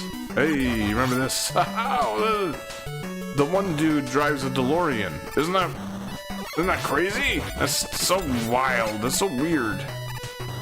Oh, it's just the worst comedy. But I don't want to be too negative today. Like, I mean, I really like Mega Man 6. I think this is a great game. Mr. X. We're about to destroy Mr. X, so we should probably feel good about that. But the opposite end of the spectrum, Tubi. Okay, we're talking about gambling ads and shitty ads and loud ads, obnoxious ads and podcasts and just exploiting people. Tubi. I know it's owned by Fox or something, right? It's like a really shady company that owns it, but the ads, the commercials, commercial breaks are, because it's a free service, but the commercials and ads and stuff are super quiet. They're quieter than the show. Oh, David Spade's in this show, in the Goldbergs. That'll make it infinitely more funny, right? David Spade's funny, right? Remember those characters he played? Where he's a sleazebag and sarcastic? Oh my god, this show sucks. So anyway, Tubi, great movies on there. Escape from New York was on there recently. Yeah, when you watch it, the ads are like quiet. Also, they have like a lot of like Laurel and Hardy. Speaking of like comedy, like good comedy, all you have to do is watch a little bit of Laurel and Hardy. Like Three Stooges are like more like, you know, it's good comedy, but like it's a bit broad and like some people just might not enjoy it. Laurel and Hardy has like a bit of a darker edge to it. I was watching one the other day where it does my favorite type of joke, which is a joke that just goes on and on and on and is just obnoxious, but it does it in the 50s, and it's like, so the setup is the family, the husbands and wives, like Laurel and Hardy and their respective wives. Their uncle lives with them, and their uncle has gout, and their uncle just can't get out of the house, but they decide they all want to go for a picnic, and they leave the house in their like jalopy car, and as they're leaving, the neighbor says something and blah blah blah, and they just all go, okay, goodbye, goodbye, goodbye, and then that neighbor is like, they're going back and forth, like every character in the car is saying goodbye to the neighbor, and then all of a sudden like other neighbors start saying goodbye, so it's like a solid lengthy amount of time, oops, missed the E, where everyone just says goodbye for like a very long period of time. And it reminds me like almost like an Adult Swim sort of sketch. Like it's just timeless comedy where it's just repetitive and very it gets annoying, but intentionally so. It's great. Then you have the Goldbergs, which are like, hey, remember this? Remember this? Tetris, Game Boy. Remember that? That's pretty funny. Like people are like, oh yeah, that's a good show. Good show. Because like, I remember that. People are stupid.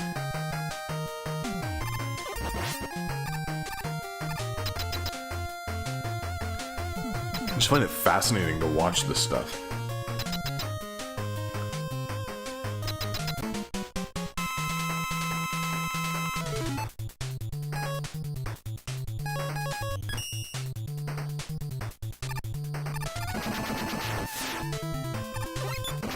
Oh my god, why can't I hit it?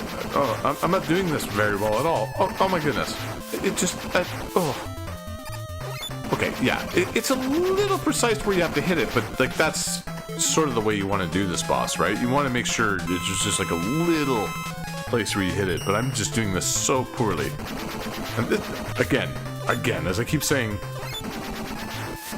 throughout this like playthrough, I'm just playing this very poorly. Because the game is set up, it's designed in such a way that the dragon fires those projectiles downward as you're going up. So like there is a way of like looping it, so it feels super satisfying and wonderful. I'm just awful. I'm just awful today. I think 3 hours is the sweet spot for me talking about video games and streaming. Anything beyond that, I just start rambling and playing like shit. Like, this is just awful. Oh, we did it. Miraculously, we did it. Oh, good God. That was like watching the Goldbergs right there.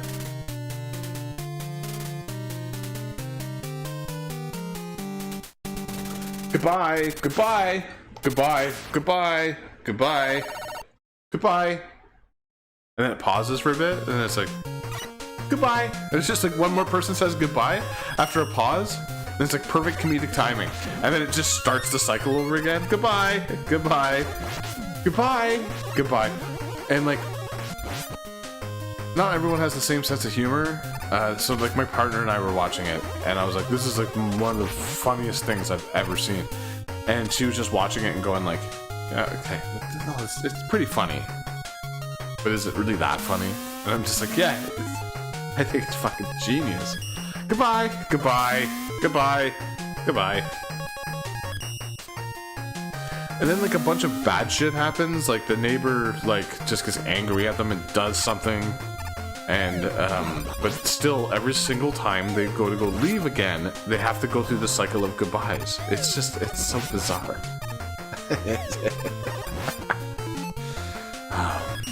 Mega Man 6 is a pretty good game. I'd give this bit a 4 to 5. In other words, an A game. Can we revisit stupid people on the internet? So I can't remember what it was I was looking at the other day, and someone was like, "Oh, I can't believe this person or this like whatever institution only gave this game an 8 out of 10. Ugh. How dare they give it such a shitty score? Does anyone understand what an 8 out of 10 is? 80%. That's 80%. That's a 4 to 5. Right? Are people really that stupid? I love the game. How dare they?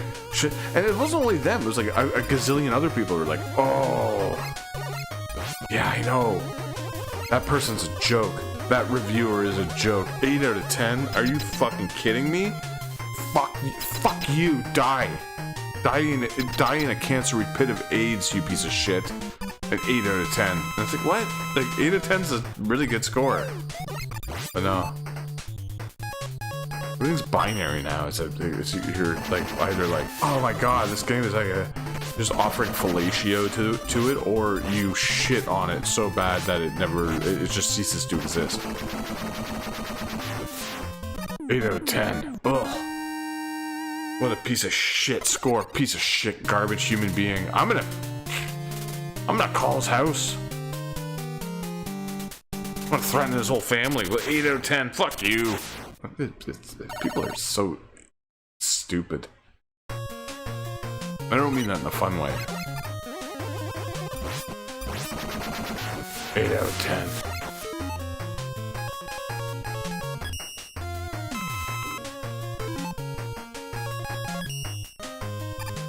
What surprises me is that this Goldberg show gets an 8.1 out of 10. Oh, it's fans.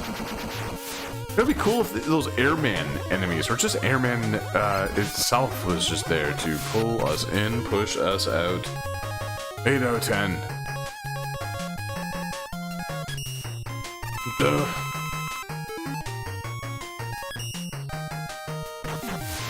Duh.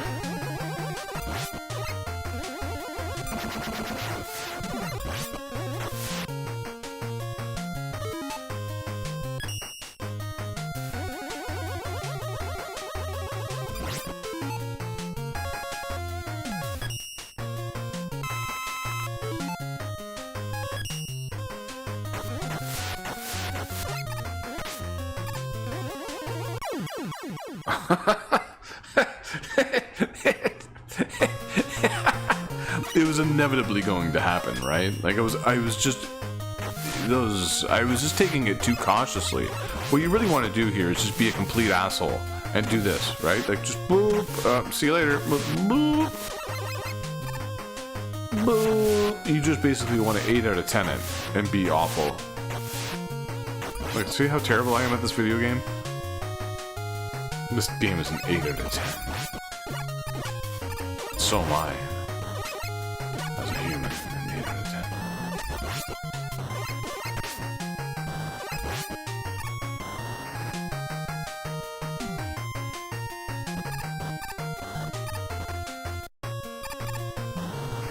Oh no.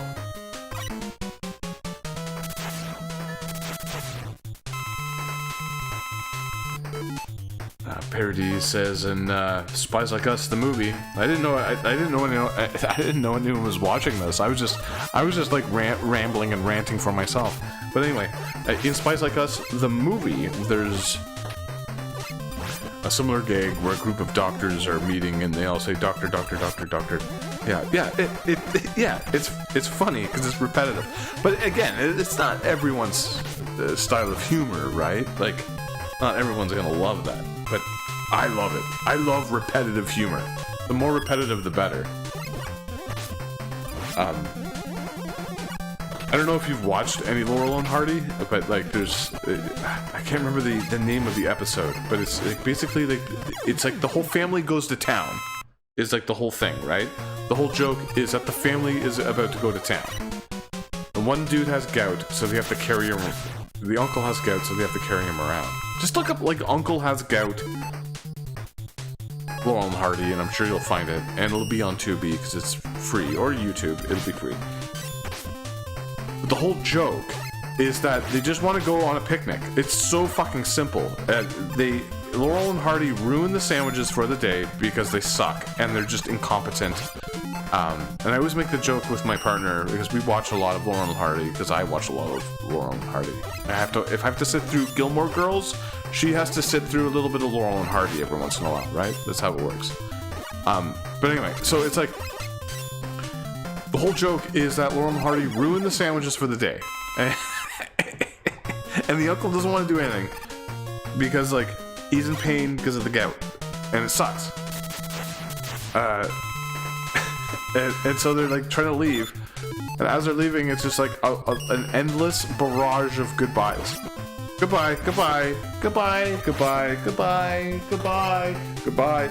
It's so fucking ridiculous, and it's such a simple joke, but it's the way it's edited, it's the way it just keeps going on, because once it gets to the point where it like gets annoying, you're sort of like, okay, are they gonna keep doing this? And that's where my brain goes, right? My brain immediately is like, oh, please keep doing this, because it's only gonna come back around again, it's only gonna loop and be funny again. And they do it like longer than I would have ever felt comfortable doing it, right? I made a video a while ago with like I did you remember like the Jonathan Frakes show where he's like, live, fiction, blue, blue, blue. He just keeps going like, that's a false. And I was like, if I take the entire video and then loop it and then add other videos that I've seen of this, and I just do it for so long, like that just, it makes me laugh because I think it's just funny. It's just a complete waste of time, but it's so funny that it loops back around again and it becomes not funny. It's like not funny and it's annoying, and then it's hilarious again. Not to explain a joke. Jokes should never have to go. You should never have to explain them. I like how you have to actually pick up the power pellets here in the stupid robot rooms. These robot rooms. In order to push it forward. Okay, let's try to do this Tomahawk Man thing properly, because I just was like a complete piece of garbage with him the first time. These bosses aren't hard. I just, like, if you do try to, like, butt rush them by being a complete jerk face and, like, just trying to abuse their powers. Okay, now I'm stuck in the corner. See, yeah, just... Whoa. Anyway, it's really funny, the goodbye moments, because they just do it. Like, even the neighbor who they have like a little bit of a spat with earlier on in the episode, or the show, the movie, whatever you want to call it, goes from being like, it just like vehemently hates them to being goodbye, goodbye again. Like as soon as like the loop happens, it's like they can't control themselves. They go back into the goodbyes. That's great.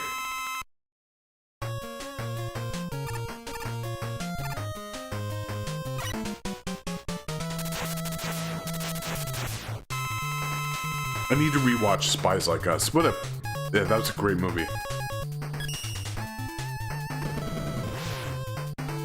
Do you ever like, you know, you have a movie that you consider a classic, and then the person you're with, whether it be a friend or like a a partner or whatever, has never seen it before or had never seen it before, and then you are the person who is tasked with like, maybe not tasked, but like you are, I always think of it as an opportunity to like show them something. You're like, hey, dude, let's check this thing out together, because you've never seen this? Are you kidding? Recently, for me, it was Beverly Hills Cop. My partner had never seen any of the Beverly Hills Cop films.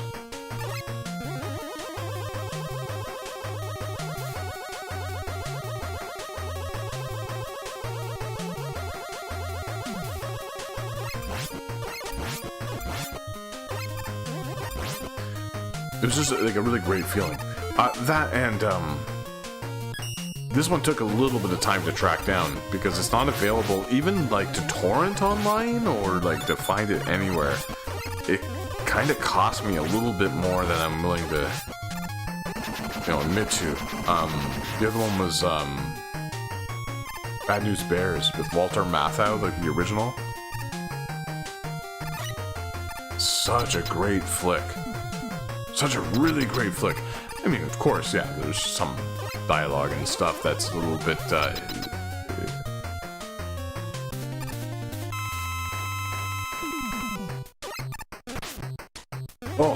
Oh, just get stomped right away. Just get stomped. Come on. Oh, boy. I'm playing like complete garbage. But still, I mean, 3 Mega Man games in less than, 4 hours or so. Like, I think that's alright, right? And we're also going to check out a little bit of the special features here. Bad News Bears, it's one of those, like, grimy, like, 70s-esque movies, right? Where everything's a little dirty. Like, everyone's smoking cigarettes. Everyone's drinking. And, like, the kids swear and stuff. I don't know. I just really love it.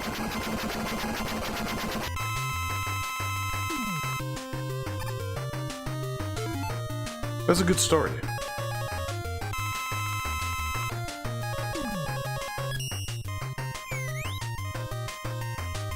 Does this work here? Does this work? Hey, B. Hey, yo, dude, you working here? Hey, you working today? No, it's Beat's day off. Alright, I think it's Tomahawk. They really, like, just gave up here, didn't they? In Mega Man 6, with these last final bosses. I like the little squirrely bits that come out of it. Like, it's very, it's like a precursor to that nightmare Wily in Mega Man 7, where it's almost impossible to avoid its, or his,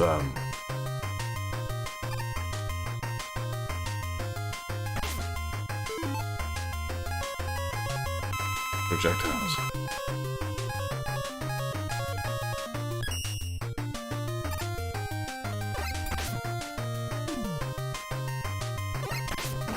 There we go.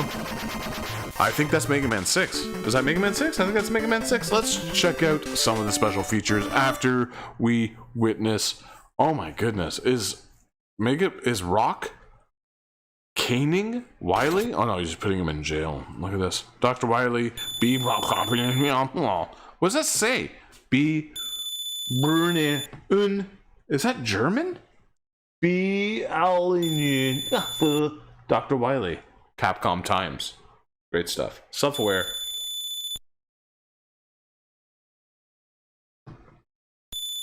Oh, Babies in Toyland is so good. Laurel and Hardy. Laurel and Hardy. We've been rewatching a lot of, or I've been rewatching my partner's seeing it for the first time. Look at this, look at this! You get to see little things! Squirrely...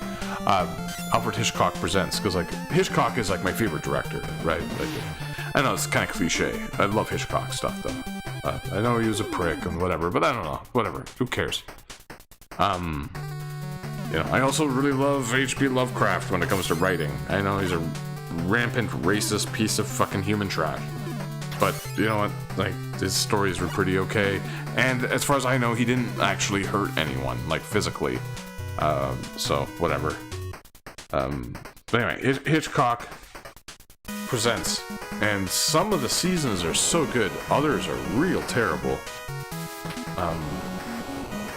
Yeah.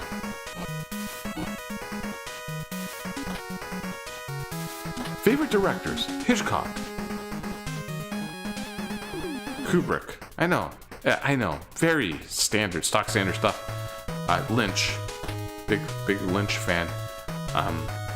Look at this, look at that, they're showcasing these, like, bosses. This is great. It's such a dumb boss. Nightman.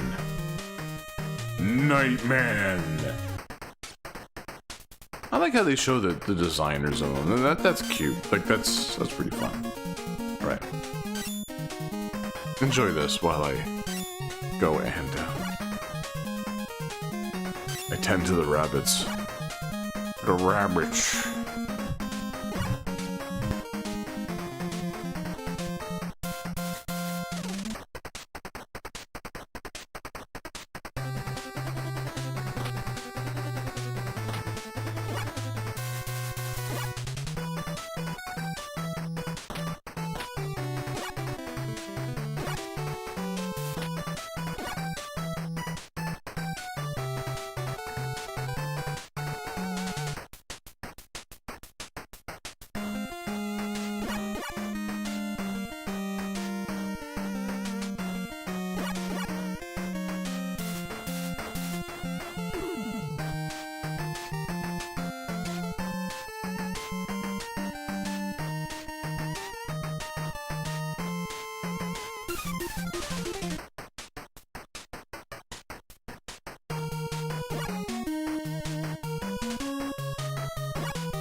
Yeah, so I mean, there's some stuff here, right? If you are interested in like all this museum-esque type of stuff, I mean, that's cool. I know some people dig it.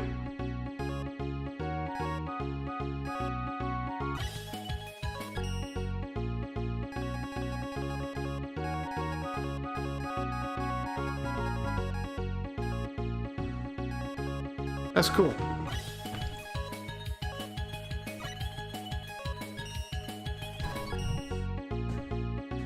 Let me just see if reducing the gain here does anything for that voice. Like, it's just inherently, like, really gritty.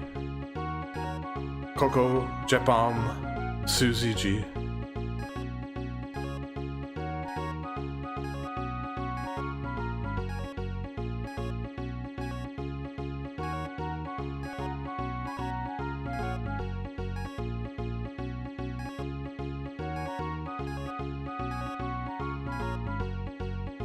B, huh? Okay.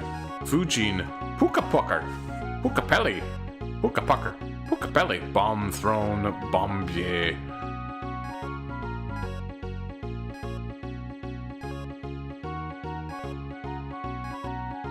I mean, it's fine. You want this kind of stuff? That's good. There you go. Look at these Darkmans. Look at these Darkmans, big pets.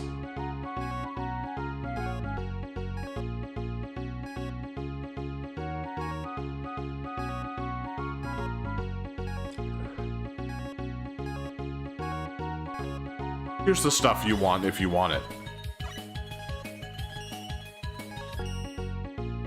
Up and down, Inmorm, Wall Blaster, Iskaru. Iskaru, that's great. With a giant snail.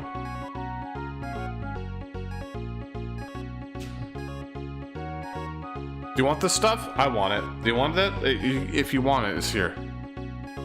Tomboy, Dompan.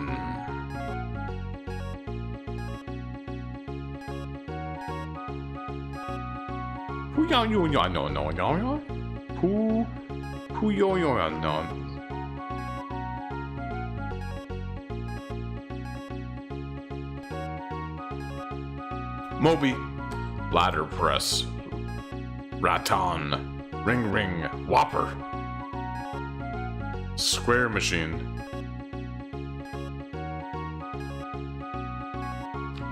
Take-O Trash, Take-O your trash, Take-O your trash, Take-O your trash, Take-O your trash, Take-O your trash, Take-O your... Man, that's Mega Man 4. Mega Man 3, let's see what we got here, Walking Bomb. Returning Monking.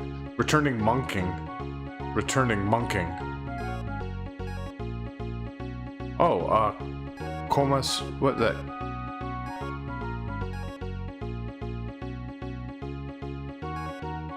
Junk.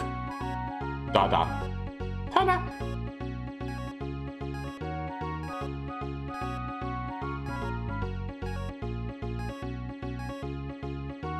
Harry.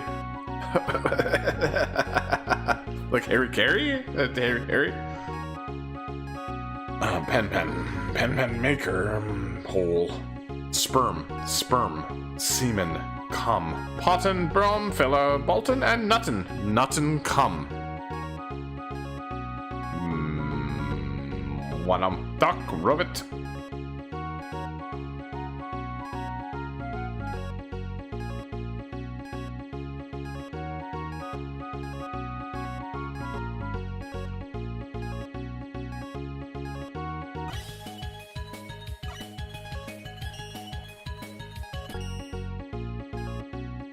Enko. Cuckoo. Claw. Goblin. Goblin. Shotman.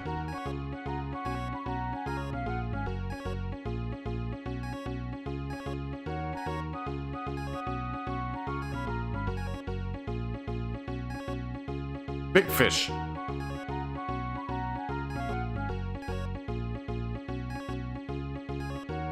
Wait, that's it.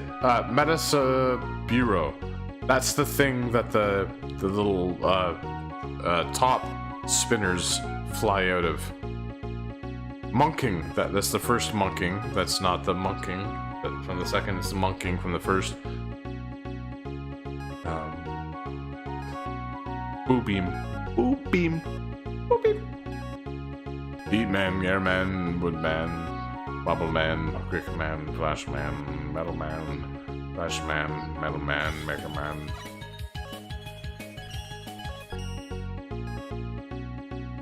Watcher.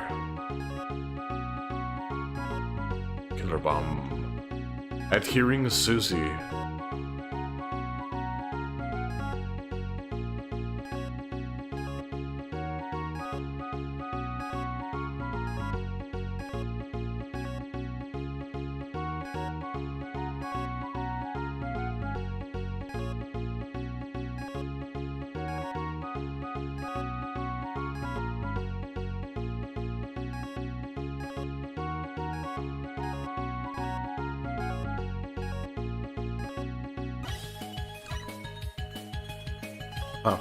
Okay. And there's some stuff here, like challenges. There's also a lot of options. You can get backgrounds and maybe the game performs, or maybe the games will perform better with the other things. So these are like the remix challenges. I'll say this, the remix challenges here are not as good as the ones from X. X is all about like boss battles and stuff.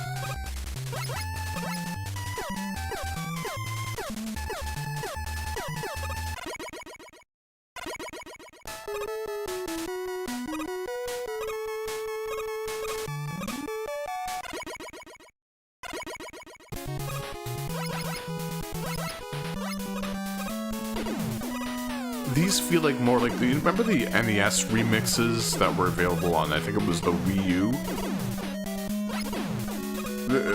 These feel more like that. Oh, oops. Oh.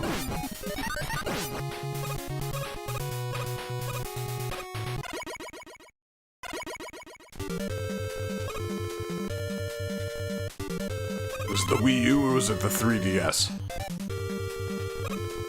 Whatever.